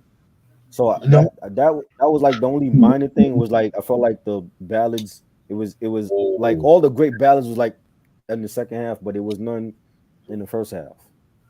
You know what I'm you know saying? So what? it's almost like if you bought the album on cassette and then side A is like the New Jack Swing side and then side B is like the R&B ballad side. You know what? I Mm. just had an idea. I think I Uh-huh. know. I think I know why that other dude got replaced. Now that you mentioned it, Uh, because if Teddy would have gone the route with the New Jack Swing direction for Blackstreet, it would have been looked as a guy too. He needed Dave Hollister for that tenderized voice for the right, ballads and shit like that too. And I and right. I, I got Dave Hollister's unsung episode somewhere and stuff like that too. I see. So I gotta rewatch that. You know what I'm saying? Yeah, I remember seeing that. But he talked about like singing in church and all that. Yeah, because he like you saw Dave shine more towards the latter half. Yeah. You know what I Interesting. mean? Yeah, very Yeah. interesting. I mean, it's great. The production, it was like very funkadelic, at times G Funk inspired production, New Jack Swing from Heavy from Teddy Riley. The interludes, I didn't think they needed all those interludes. Like the intro was good. I don't think you needed all the other interludes. You know what I'm saying? Those could have been tracks, you know.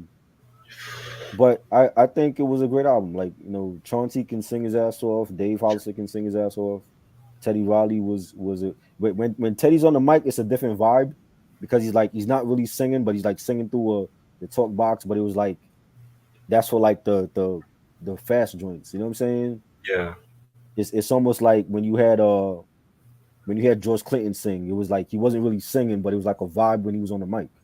I agree. You know what I mean? So I love it. I think it's definitely a classic album, one of the best out R&B albums of the '90s, and I love it. I love physical things. Before I let you go, booty call, joy.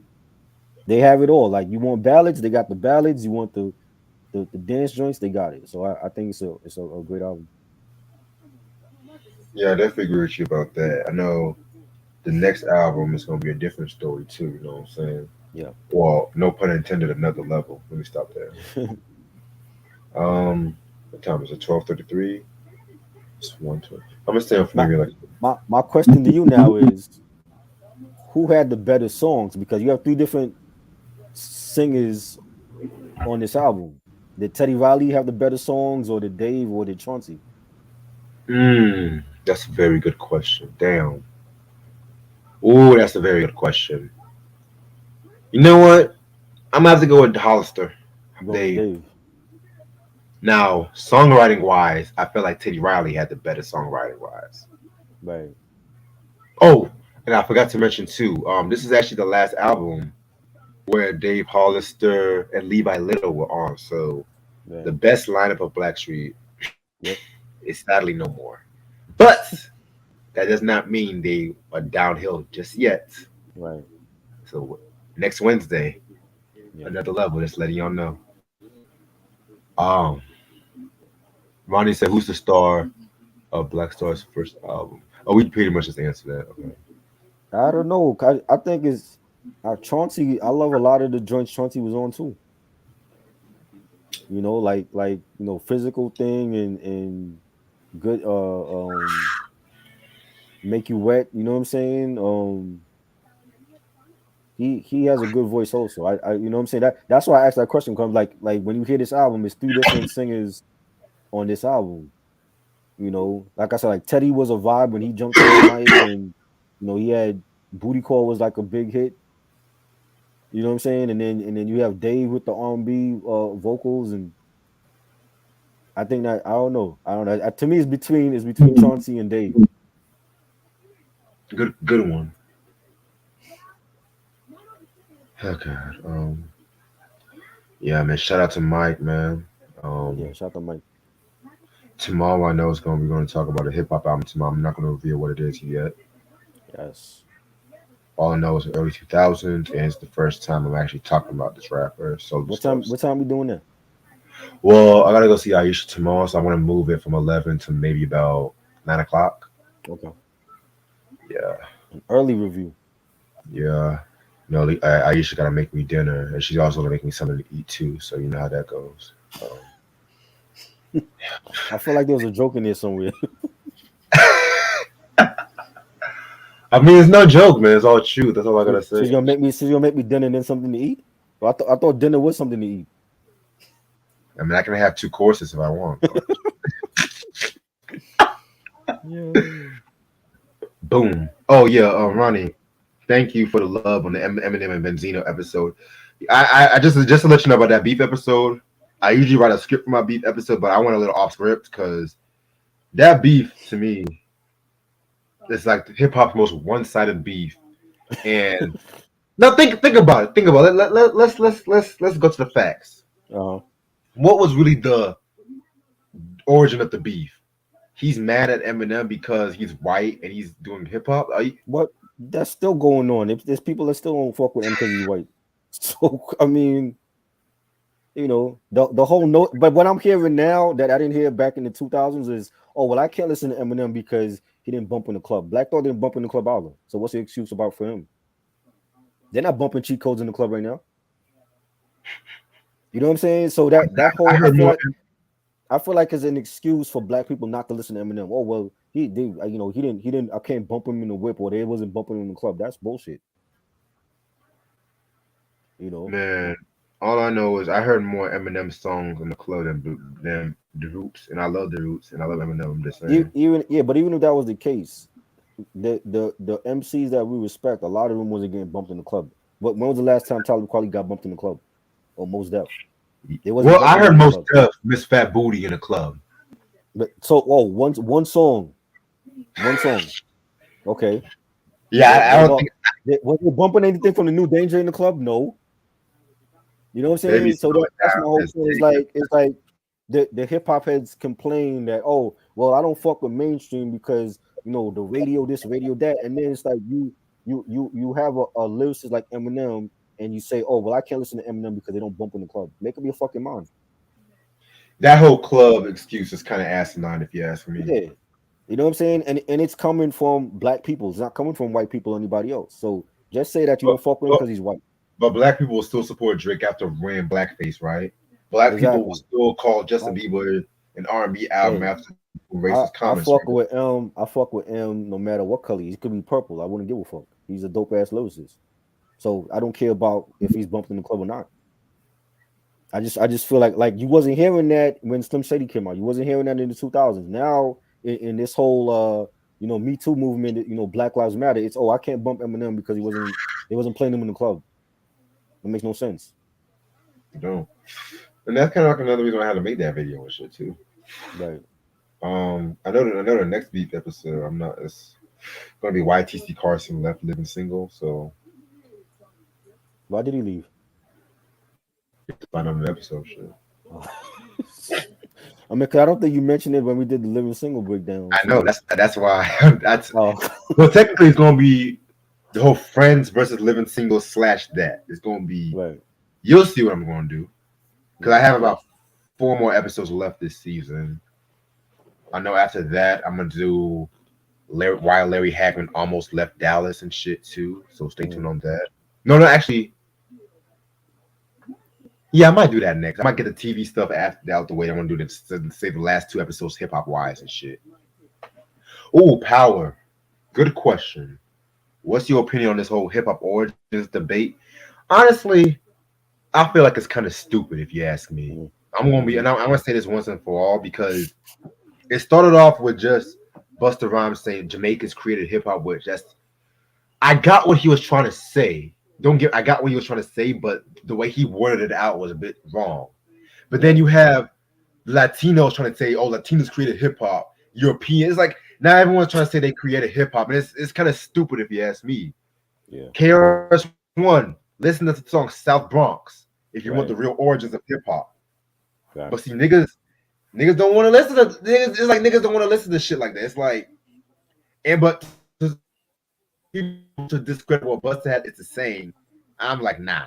Let's not go there. Let's not go there. How can Latinos start hip hop when there's so very few Latinos in the genre to begin with? Period. You know what I'm saying? There's not a lot of Latinos. Fat Joe had to open his mouth. Joe opened his mouth. He brought the Latinos in and shit like that, talking about, well, I feel like Latinos have something to do with it too. You know, like all that fucking shit. He didn't even start it. He wasn't even the first one to go platinum. It was Pun. And Joe was out longer than Pun was. I love Fat Joe, but Latinos didn't really claim Fat Joe. They claim Kid Frost more. Right. They came and Cypress Hill. They were like the first that I listened to was Kid Frost, Cypress Hill, and then everybody else. You know what I'm saying? But no, let's stop that. I'm sick and tired of we gotta protect what we started, our culture, before it goes into the wrong hands and you have motherfuckers, claiming shit that they ain't start. Exactly, and it's mind you, it's only hip hop they do this shit to, because hip hop is like the popular genre right now and shit like that. But everybody wants to say they created something that's popular. It's the whole Christopher Columbus syndrome. You know what I'm saying? Without these platforms, if we let them claim it, they're gonna put Jack Harlow on Mount Rushmore with him and Nas. Oh, wow! I can already see it happening right now and shit like that. You know what I'm saying? Like that's why you have people like Soulja Boy saying he was the first rapper on social media and stuff like that too. Because now everyone's trying to say some shit like, oh, well, such and such was the first rapper, but Soulja Boy. And I'm not even a Soulja Boy fan though, but I remember when the whole Crank That Soulja Boy shit happened and stuff like that. That was all over YouTube, MySpace, ringtones. That I kind of had to see his point on that because rappers want to do. Everyone was saying, "Oh, Soulja Boy was whack for doing that shit," but look at them now. Everyone's using like their own social media, like the whole hip hop podcast, like what Joe Budden's doing now and shit like that. So trying to use the whole social media to promote their own brand and stuff like that too. You know what I'm saying? Right. See, hip hop, everything runs in a fucking cycle, and like that's it too. You know what I'm saying? But what's your better vocalist, Chauncey or Slim? Slim. You gotta I go like Slim. Chauncey. I like Chauncey more. Slim was like Ralph Tresvant 2.0. Ooh, I never heard that before. I mean, to And me, I I mean always thought, they patterned themselves after New Edition. well, everybody patted themselves about the New Edition. Honestly, it's like Jackson 5, New Edition, then Boys to Men. Shit, you know. Right, right. Favorite For, R&B posse cut. Oh, go ahead. no, I was reading what Knee said. Top 3 solo KRS One albums.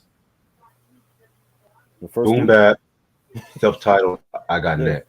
the Yeah, first 3 exactly. I would throw in Sneak Attack as a fourth for me.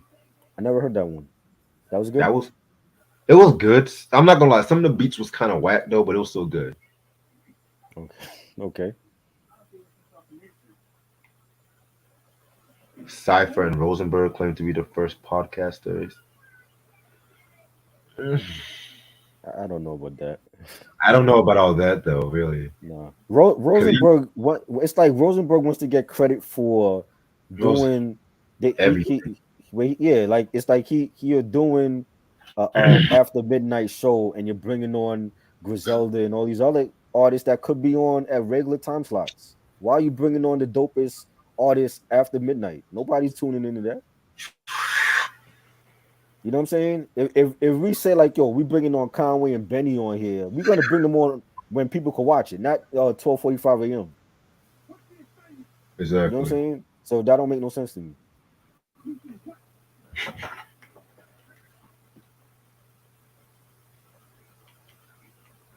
Mystical could face life sentence. Not surprised. For what? What do you do? Remember, he got booked for allegedly raping Already? the third time Oh and yeah. shit. What is he? Chronic rapist? What the fuck is going on here?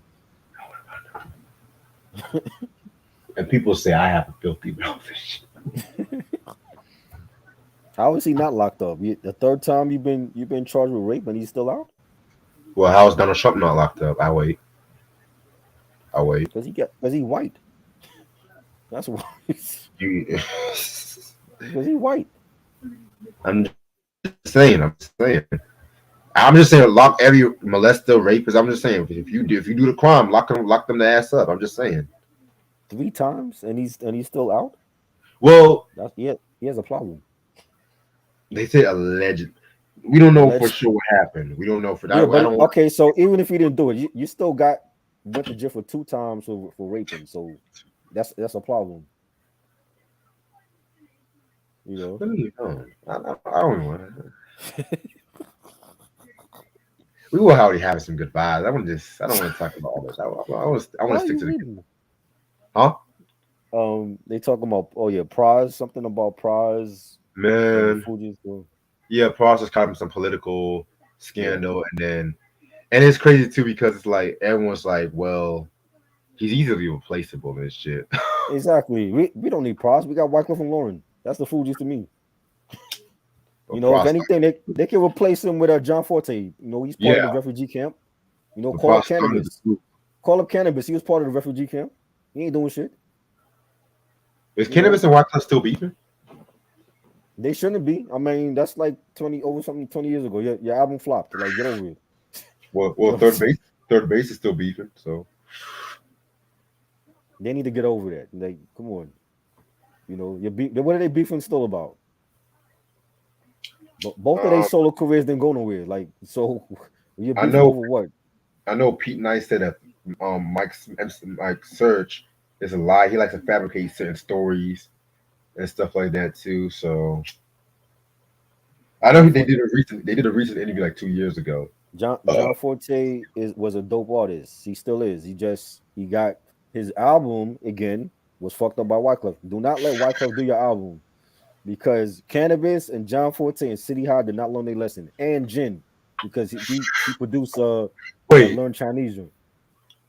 Wyclef produced for Jin? Really? Yes, the Learn Chinese joint. That's Wyclef. Hmm. Yeah, he fucked up their albums. Do not let Wyclef produce their shit. You know. But yeah, I would call up Cannabis. I would call up John Forte and tell him like, yo, let's go on tour with us. We don't need prize. Nobody is quoting a prize with you. Wyclef and Cannabis been made up. Okay, that's good. Good. So call up cannabis. Oh, I got a question for you, Try. Uh, Um, favorite female R&B duet. with two females or just female and a guy? Two females and shit. We don't have a lot of those. Yeah, you have a good few. Two females together. I mean, Brandy and Monica. That's the first one that come to mind. Brandy and Monica. Whitney and Mariah. I didn't like that. They couldn't Oh, stand get each the other. fuck out of They, here. they didn't like each other. They couldn't stand each Oh, other's gut. I get feel like the. they did that But for a reason. Brandy and Monica didn't like each other either. It was a Let's hit. talk about that shit. It was a hit. What you mean? Mariah and Whitney did like each other. They were close with one another. From the rumor was they couldn't stand each other. Like, remember when they were on the VMAs That was together?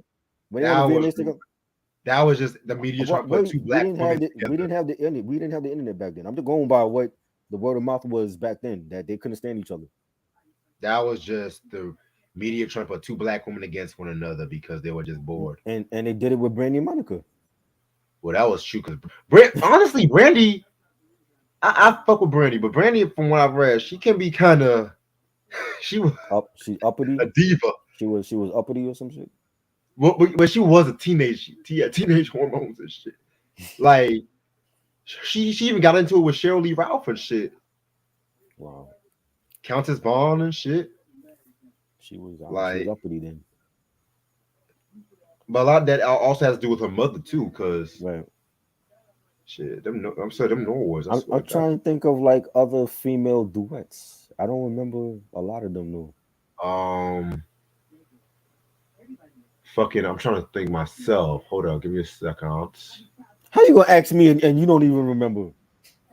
Because I'm trying to fuck with your mind and shit like that. I already said my favorite, Whitney and Mariah. I said my fucking favorite and shit. I mean, Brandy and Monica. That's the only one that comes to mind right now. With the female. Give me a second. What's that one chick? That one chick. It'll come to me if I don't give a fuck. I'm too fucking high right now. Shit. Ah, man. Honestly, I can't think of none either. That's what you said. Shit. I almost ran somebody over today by accident. You almost ran somebody over? Yeah. I like how you just casually said that. Oh, I almost ran somebody over. I almost killed somebody today. No, because they said go left on green. I went left on green. They were walking all slow. I beat my horn, and they looked at me like, "Come on, dude!" Oh my God. Like, what, dude? I was like, it's just a joke, bro. You said what? Yeah, you just nonchalantly just put that out there. I almost killed somebody today. No. I didn't say I almost killed somebody. I almost ran over somebody. Huge difference. That's not the same. If I almost killed somebody, I would have said I almost killed somebody because you can still live by running over somebody too. Oh my Lord! Think about it. You know how many people got ran over and they end up just getting paralyzed and shit.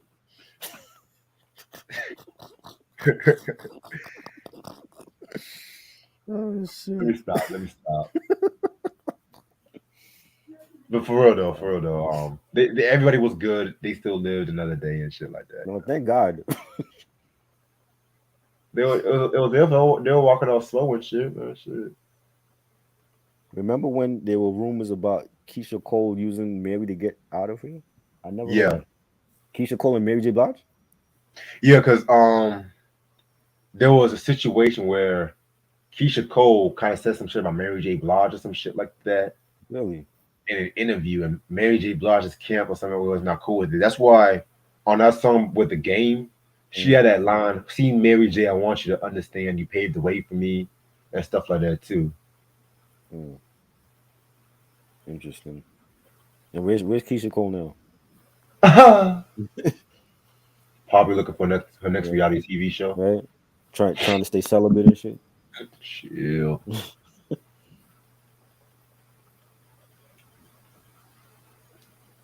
Roberta Flack's The Closer I Get to You, and Marvin Gaye's Worst Beastie Boys album? I don't think they have one. Worse, buddy. Who told you they have a worse album?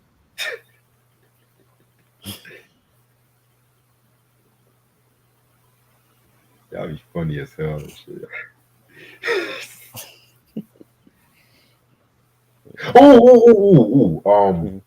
I forgot one female R&B duet. Faith Evans and Mary J. Blige's cover of "Love Don't Live Here No More." Oh yeah, that was good. And they were drunk as fuck, ready to whoop each other's ass. And see again, yeah, they were about to fight. I'm the queen of bad boy. Shit, I don't think Mary was saying that. She was good with Uptown. She was like, "Fuck that boy, I'm going with Yo, all Mike. that." Oh shit. Man.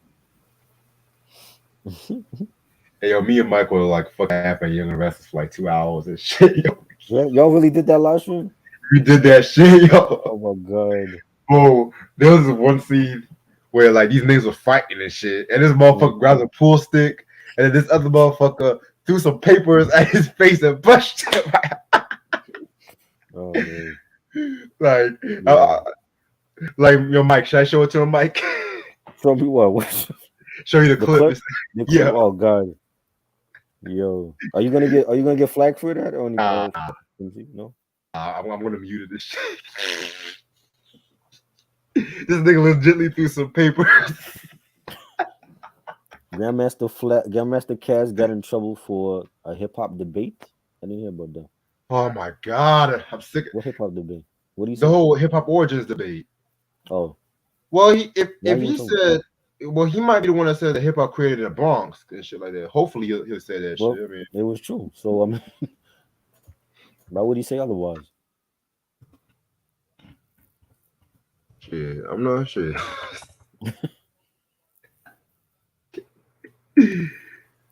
Okay, he said show it. Oh shit, man! I saw this shit. I was like, what the fuck? Shit. But yeah, man, these niggas are just hilarious and shit with this hip hop origins debate, man. Why does that matter? I don't understand. Why does that matter?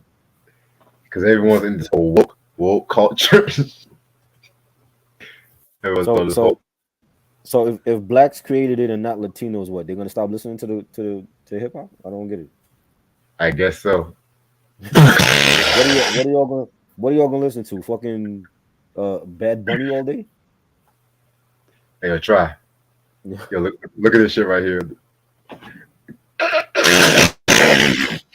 What the fuck? Why you threw paper at him?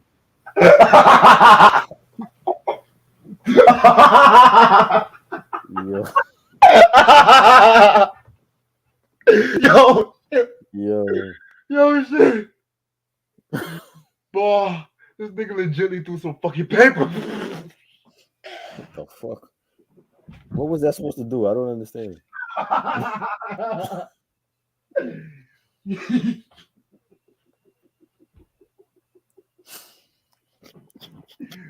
How you gonna throw some papers and come up with that punch? Oh shit!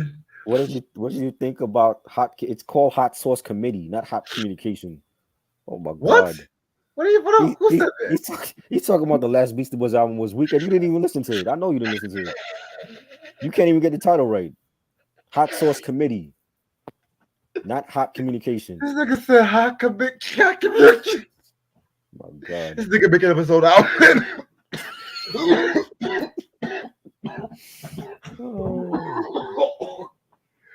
Oh shit! This nigga's making up his own album. What are we doing, yo? What are we doing? What are we doing here? I don't even know, man. I'm just fucked up. How do you not know the title of that? You asking us what's the worst Beastie Boys album, and you fucking up the title. No, the last album was weak. How do you know that? Because you can't even get the title right. Oh man.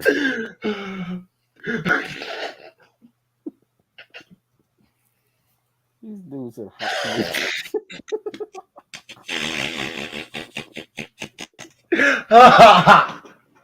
Yo. oh, oh God, I'm sorry. I'm sorry. I'm sorry. You mean if you're talking about ill communication, that's one thing. Oh, But if you're talking about the last oh. album, that's not the name of the album. But I don't want to hear Tupac's name on this chat tonight, yo. I don't want to hear Tupac's name on this chat. He can I tell don't want you to hear every NBA he can tell YoungBoy. you every Tupac album, but he can't get the Beastie Boys album right. Come on, man. What's next? License to Head. License to Head. Hello, Paul. Oh God. Yo. Y'all all right. Y'all fuck with me tonight. Man. Oh Jesus Christ. Oh yeah, you're gonna see that Queen Latifah and Ludacris movie this Friday on Netflix, right? Is that coming up? Is that this week? This Friday, yeah. Friday? Okay. Oh, that looks good.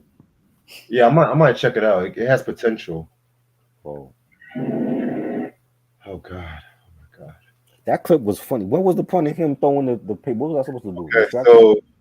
Okay, so he got his ass beat with the club. So the dude with the pool stick accused him of killing his wife, which is also his ex-wife's baby, which caused her to have a miscarriage and shit. So I'm trying to figure out where he got the pool stick. I'm trying to figure out where he got the pool stick from. What you mean? He didn't have a pool table? No, there's no pool table in the office. He kept the spear or pool stick around, you know.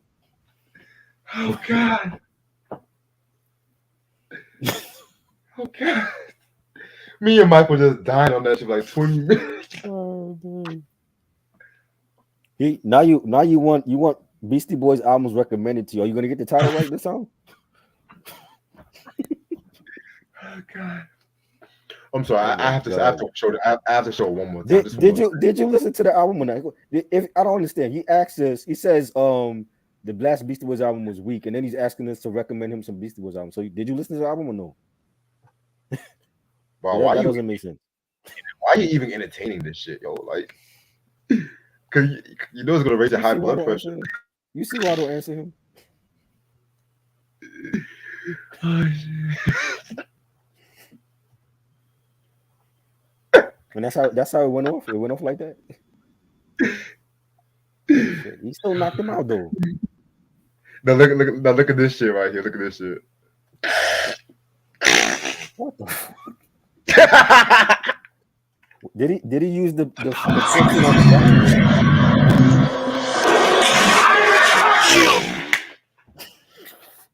What the fuck is going on, yo? What is that? Oh, God. Why did he do that? Because he took over his company. Wow. Mind you, this nigga had a fucking limp. This nigga had a fucking limp, but he just walked to the picture, just grabbed that shit like. So he broke the portrait and he says, "I will crush you" to the guy. Yeah, because he had is terrible. That dialogue is horrible. I'm gonna crush you. I will crush you. He crushed the portrait. Then this is the funny shit. He grabbed the pencil, broke the pencil. I will cut you. Wow. Who was writing this shit? Yo? What kind of writers they had for this show? You know what's funny? The writing now is horrible. This was the writing then was horrible. What do you mean? The writing now is horrible. I don't know. What? But I just saw a dude destroy a portrait and said, "I will crush you." And you're telling me the writing is bad now compared to back then? If I showed you a clip now, you would laugh. You would laugh. This shit here is funny that you're showing that. Wow. Oh God. Sometimes I just watch this shit just for the. Oh man. Oh my goodness.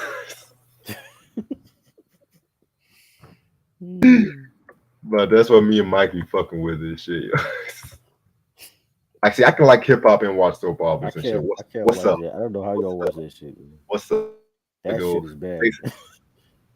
nigga, like I'm a different kind of person, man. I see. Like, I cannot watch that. like I'm gonna make you laugh with this one right here.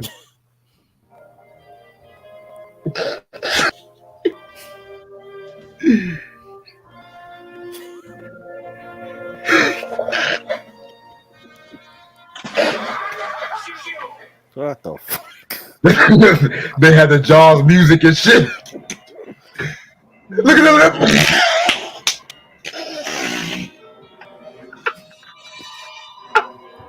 What is this, yo? How could y'all watch this shit? That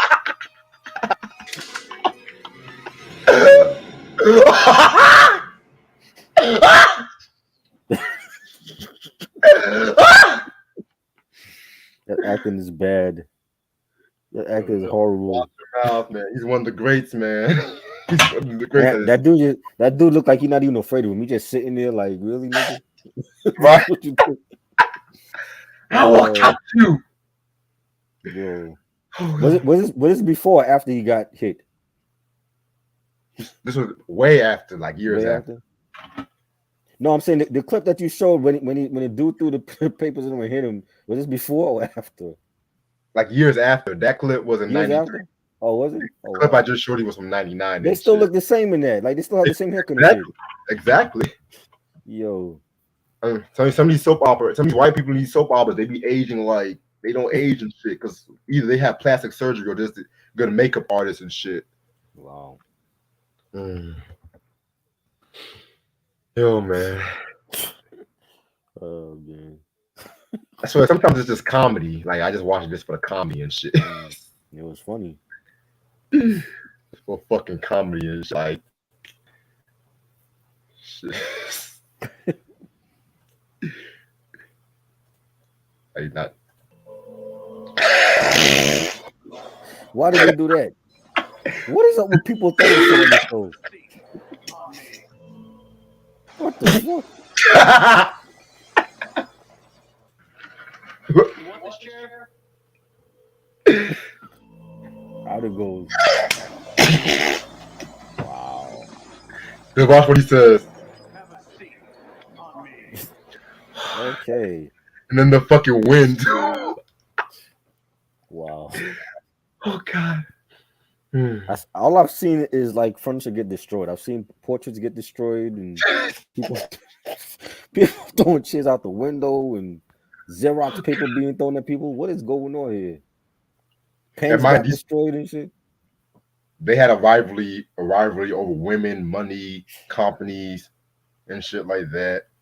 I'm telling you, man, it's like a chess match between these two. It's like what's the It's like I take your company, I'm gonna take your girl and shit. It's like I like shit like that. They needed an endorsement from Staples because they were breaking up all kinds of shit on that show. Oh man, it's hilarious, man. Yo, honestly, sometimes I'm not even gonna hold you. I never told a lot of people this, but when I write my music, I be watching some of that shit sometimes and shit. I don't know what it is. Watching that? I can't listen to music and write my music and shit. I can't do that. Really? So yeah, you write music while you watching that? Either that or I just watch cartoons or some shit, or it just depends what I be doing. Honestly, I mean, shit. I'm a real nigga. I'm a real nigga. Yeah, who's ready for Ari Lennox's new album Friday, yo?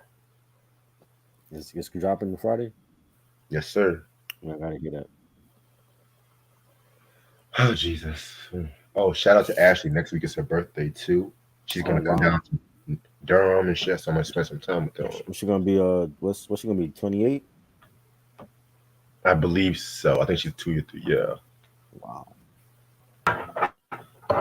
Yeah, and since it's her birthday, what I might do, I might move Thundercats before Rocco's Modern Life. Thundercats is next week? Because it's going to be end of the month. We're just going to do Thundercats first. Oh, okay. End of the month. Because I need some more time on Rocco and shit too. Oh Lord. And since it's Ashley's birthday and she's spending some time with family and stuff like that too, I'm gonna let her spend some time with family and shit. I need no time on Rocco. So you got your wish. You're gonna talk about Thundercats. Yeah. Got your wish. I need no time on Rocco. Y'all need to stop disrespecting me. I feel the disrespect. I know what Rodney Dangerfield go through. Okay, how many seasons does Thundercats run for? Shit. I believe it was four seasons. Four. Okay, that's not Yeah, bad. Sure. And it's on all the good cartoons they were quick to cancel. Exactly. And they kept Rocco's Modern Life on them. Well, Rocco's Modern Life ran for 4 seasons too, so watch your mouth. Oh, watch your mouth. They kept SpongeBob on longer than that. Yeah, that's a different story. And the Simpsons, that Simpsons should have been canceled a long time ago. I still watch this 90s Simpsons. You still watch it? Yeah. So well, some new Simpsons episodes have been kind of funny. I'm not gonna hold you. Right. Okay, Thundercats is on Hulu. Okay, only the first 2 seasons. Shit. That's all you need. You don't need the full 4. I don't even remember the full 4. You know. Shit. You know me. I can always find shit. You know me. The love I lost was a sweet love. Oh wait, the 3rd season only had. Oh wait, hold up. Wait a minute. I think 5 episodes for the 3rd and 4th season. I think they did like movies and shit. Okay. Cool. Thundercats? I think because the 3rd season is like a mini series and shit. The 3rd and 4th season is only 5 episodes each and shit. Wow. Cause I've never really been a Thundercat. I never watched Thundercats like that, honestly. Right. I saw bits and pieces, but just fucking fly. Right? They need to have them older now. I'm like, why not? Why didn't they put the Simpsons through like college and shit, high school and all that? Cartoons never age. Fucking the damn Flintstones age. They went through Flintstone Kids and when they got older and shit. Bam Bam married Pebbles and all that. That was trash. You didn't like that? I didn't like Flintstones. I didn't like Flintstones Kids. I didn't like Pebbles and Bam Bam married. Nah. But at least they showed them evolving. And Bart Simpson is still like fucking 8 years old, yo. Now, why do you think they always refer to Pebbles and Bam Bam as kids and shit? I'll wait.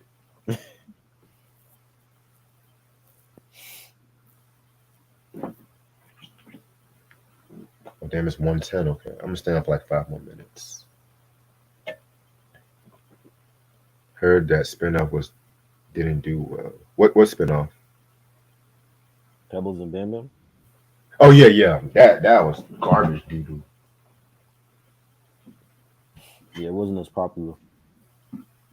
Then they had the Fred and Barney meets the Thing. I'm just like, what is this? That thing. The Flintstones meet the Jetsons. You remember that one? That was good. That was good. One? I love that one.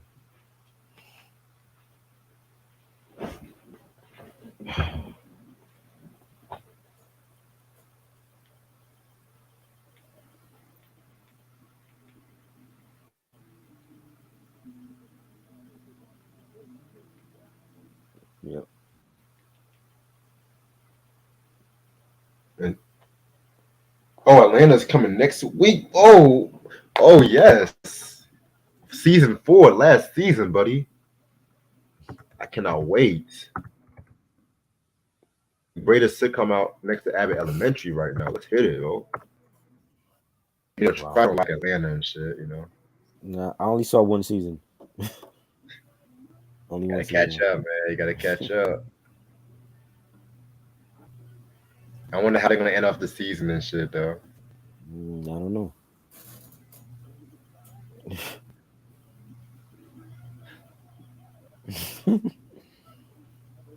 Cause like 3rd season was good, but it was a bit too much outside episodes. Right. Sam said I prefer the Jetsons over the Flintstones. I'm not mad about that.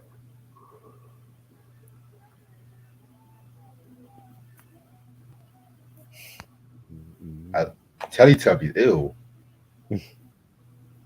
What the fuck were they supposed to be like? Fucking don't know. syphilis or some shit? Like, I don't know. they don't even get me started on that little sun baby. The sun baby. Yeah, the sun baby.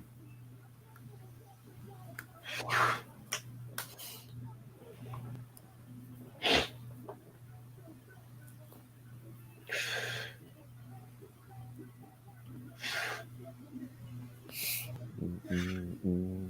Missy Elliott next week. Yeah. Yeah, y'all also ready for the other rapper I mentioned on the group me and shit?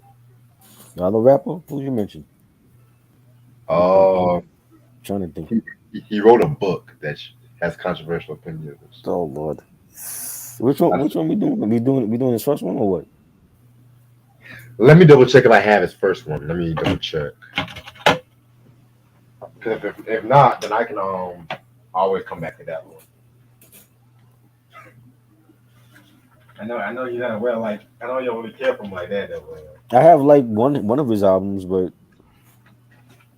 yeah, he was not that great.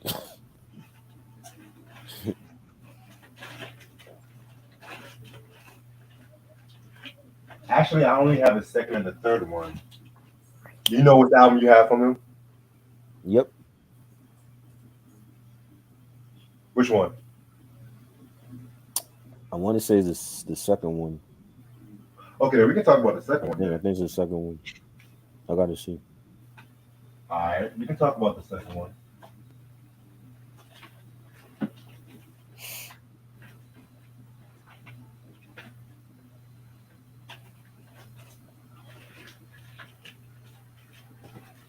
Yeah, it's the second one I got. All right, we'll talk about the second And one. I got one of his singles also. Cool. One of his singles. No, I'm lying. I got two of them. I think the third one also. I got the third one. No, I got the debut Oh shit. and well, I think I got the second one. Cause I would unless it might be the single. I got to check, but the first one I got for sure. Okay, then we can talk about the first one then. That'll be dope. Yeah, Title of the disrespect. He you gets are. sometimes he gets He disrespect. bought it on himself. What you mean? He bought it on himself. Oh shit!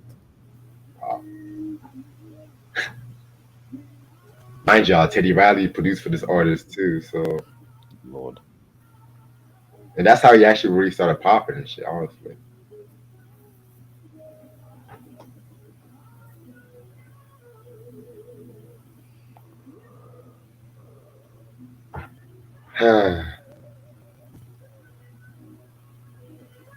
I'm gonna answer a few more people because I do gotta take a shower.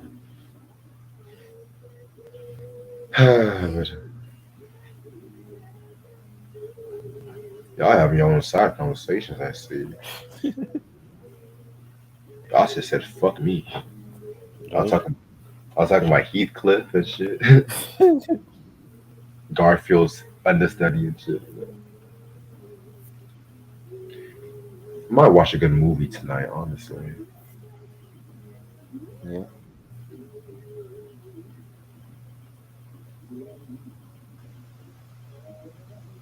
What's the big comfy couch? I don't know what is it. No, I Sam's feel asking. Do you remember Big Comfy Couch? I don't know what that is. I don't know that album. The hell is that? Favorite hip hop songwriter? Ronnie said. Oof. Favorite hip hop songwriter? Probably Nas. Me. Hmm. I mean, it is a different kind of question and shit. So. Right.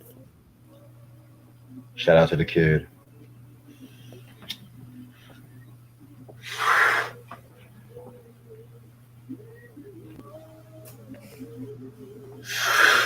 But yeah, man. I'm gonna actually end up this video right now. 'Cause I feel like y'all just vibing and shit. But this was a fun ass review, honestly. Um, catch us next week. We're going to talk about another level and stuff like that. I'm gonna send you the schedule later on Okay. tonight too. All right. Yeah, because I know I work. I'm off until Friday, so shout out to the kid as well. Um, also, I want once if I do get my schedule, I'll give you an updated schedule for the times and everything like that. All right. Um, catch us, this Sunday we're gonna review the Doors movie and stuff like that. Oliver Stone. Is that gonna Jesus, that's gonna be on here or on my channel? on here, Okay. yeah. Because honestly, Y'all film his best role ever. his only good role. Is this his only good role? I Yeah. liked him. I liked him in Top Gun too. Well, I hate that movie, so You didn't like Top Gun? I don't care about that Scientologist freak. Who has the best summer movie out? But that's easy. Nope. No, I'm saying Top Gun 2 is the best summer movie out. I disagree. What? I disagree. Nope was not the best summer movie. Fuck no. So it was. No, Well, no. shit. But yeah, man. Because I feel like I that movie is going to be probably the most contradictory biopic I ever talk about. The Doors? I no the Doors. I love the biopic and I hate the biopic. You hate the biopic? I love and I have a love-hate relationship because they made Jim Morrison look crazy as fuck. Because he was. Okay. Granted, though they made him like a lunatic. In real life, it was method to his madness and shit. Yeah, the drugs. See, this is why I'm gonna have to talk about this movie because I don't want Oliver Stone. I don't want Oliver Stone's description of Jim Morrison. It's like he was masturbating on Jim Morrison, and that's he just think about it. Morrison was a freedom. He was a symbol of freedom of speech and shit like that, and they made him a fucking lunatic. Come on now. Even the rest of the members of the Doors to that movie was after true depiction of Jim. Are they still alive? Well, the organ player, he also died a couple years ago. So the drummer and the guitarist are still alive. But yeah, man. Because when we talked about the Doors albums and stuff like that, we saw like the level of genius and shit like that too. You know what I'm saying? But it's like every fucking scene this nigga was either on drugs or he was just like Jimmy. Like Jimmy. Jimmy who Hendrix? A lot. If you look at a lot of the interviews he did it back in the day, a lot of shit. I don't know what the fuck he's talking about in those interviews. He just sounded like he was high off his ass, yo. Like I'm like, yeah, he's high right now. Mm-hmm. And he recorded albums when he was high. They all recorded albums when they were high. Everybody from the Stones, the Beatles, hell yeah, the Beatles did fucking all that psychedelic shit on fucking acid and LSD. Fleetwood Mac were on cocaine and heroin and shit like that. And don't even get me started on the Stones. They made some of the best music when they were on those drugs. Y'all act like Mary J. Blige was the only fucking one and shit. God damn, they were all fucking. They all needed rehab and shit. Jefferson Airplane. You know what Jadakiss need to do now, right? Well, who needs to do? Jadakiss.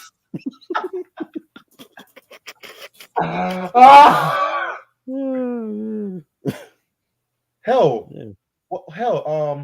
What's his name? Shock G. They were on cocaine when they did some of them Digital Underground shit. Again, it's the best shit ever. Look at me. I don't do drugs and shit. Yeah, right. I don't do drugs. Oh Lord. Shit. I just do the natural living and shit. Yeah, you know what I'm saying? Right. Natural high, right? Bingo. I take medicine. Rach, don't even get me started on little Ray. How you blind and you take drugs? That's just sad. That's just fucking sad. It's bad enough that you're blind, but this nigga be taking heroin. And is he doing it himself or somebody helping him? He doing it himself. How? If he's blind, how's he doing it himself? This nigga used to smoke grass, do heroin, cocaine. So blind as a bat Ray Charles is rolling up a joint by himself. No, somebody was helping him. He couldn't have been doing that on his own. Bobby Womack said he flew a plane one time and shit. He flew a plane? Or he was driving or some shit. What the fuck? Yo, Ray Charles was a bad boy, yo. Ray Charles was a bad man. Yeah, Stevie didn't do no drugs. Hell, Marvin was on coke. That we know of. I ain't vouching for none of these celebrities. You don't know what the hell they were doing. Shit. Well, I never trust me. You would know when the motherfucker on drugs and shit. So he was rolling up a joint by himself. Nobody was helping him. How should I know, man? Well, he probably had some help in the beginning, but they say he used to mix his they say he used to mix his weed with his gin and shit. They told him how to roll a blunt like Redman. He used to mix his weed with gin. Wow, it's crazy. And then he did get out of heroin, but then he still smoked weed and shit. Cause he that nigga.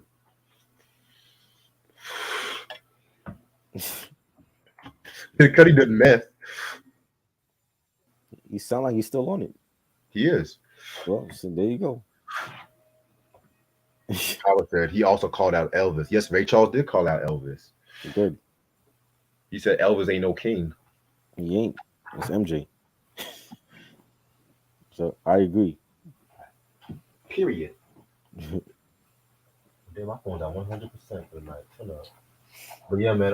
Tonight at 9:00. You know what? I'm just gonna review this shit now. We're gonna talk about Cameron's SDE, Sports Drug Entertainment. And I know what y'all saying. What about Confessions of Fire? I'm gonna wait till the right time to talk about Confessions of Fire because this is the first actual Cameron review I'm actually doing. Wow. And the story. Yeah, like I said, these last months of this year, most of these reviews are only articles I've never talked about. You're ending the year strong, and you started off weak.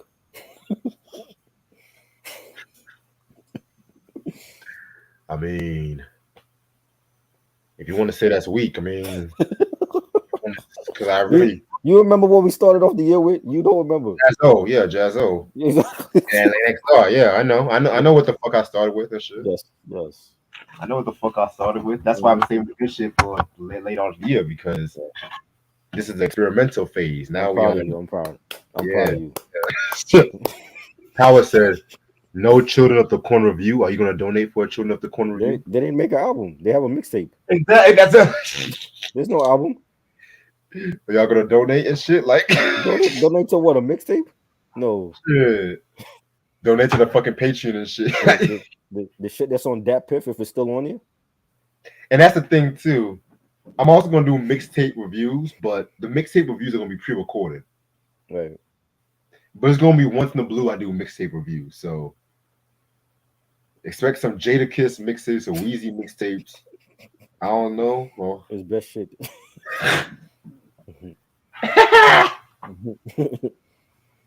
Shit. But yeah, Thursday 9:00 is gonna be a SDE and stuff like that. Sam said Little Richard. What about Little Richard? Shit. And like I said, if y'all ask me to review an album, I ask me why haven't you reviewed this yet? I'm not gonna review it. Just letting y'all know. Hell, Rel. You want us to review the whole damn Dipset? Hell, if I'm reviewing anybody from Dipset, nigga, might be Max B and shit. Fuck that. Chic. I only like one Chic album. I didn't like nothing else from them. I love Silverback Gorilla. I didn't like that. Oh, come on, man. He doesn't have a strong discography. What is it with the Locks and not having strong discographies? It's only Styles? Chic just as bad as Jada. Shit, but yeah, this has been a fun review, and shit, honestly. This has been a fucking fun review. Yeah, like I said, Thursday 9:00, then the Doors is Saturday, this Sunday. J.R. Rodder dropped the album? I know he got mixtapes. J.R. Rodder, he ever dropped the album? He got mixtapes. I don't know about no album. I don't even know. Everyone, these people, they said mixtapes. I blame that Rolling Stone list. Yeah, mixtapes are not albums. 40 Cal got an album. Hell, Row got like 2 albums. I know about their albums. Other than that, I will see y'all later. Appreciate this try as usual All right, and whatnot. I will see y'all tomorrow. Peace. peace.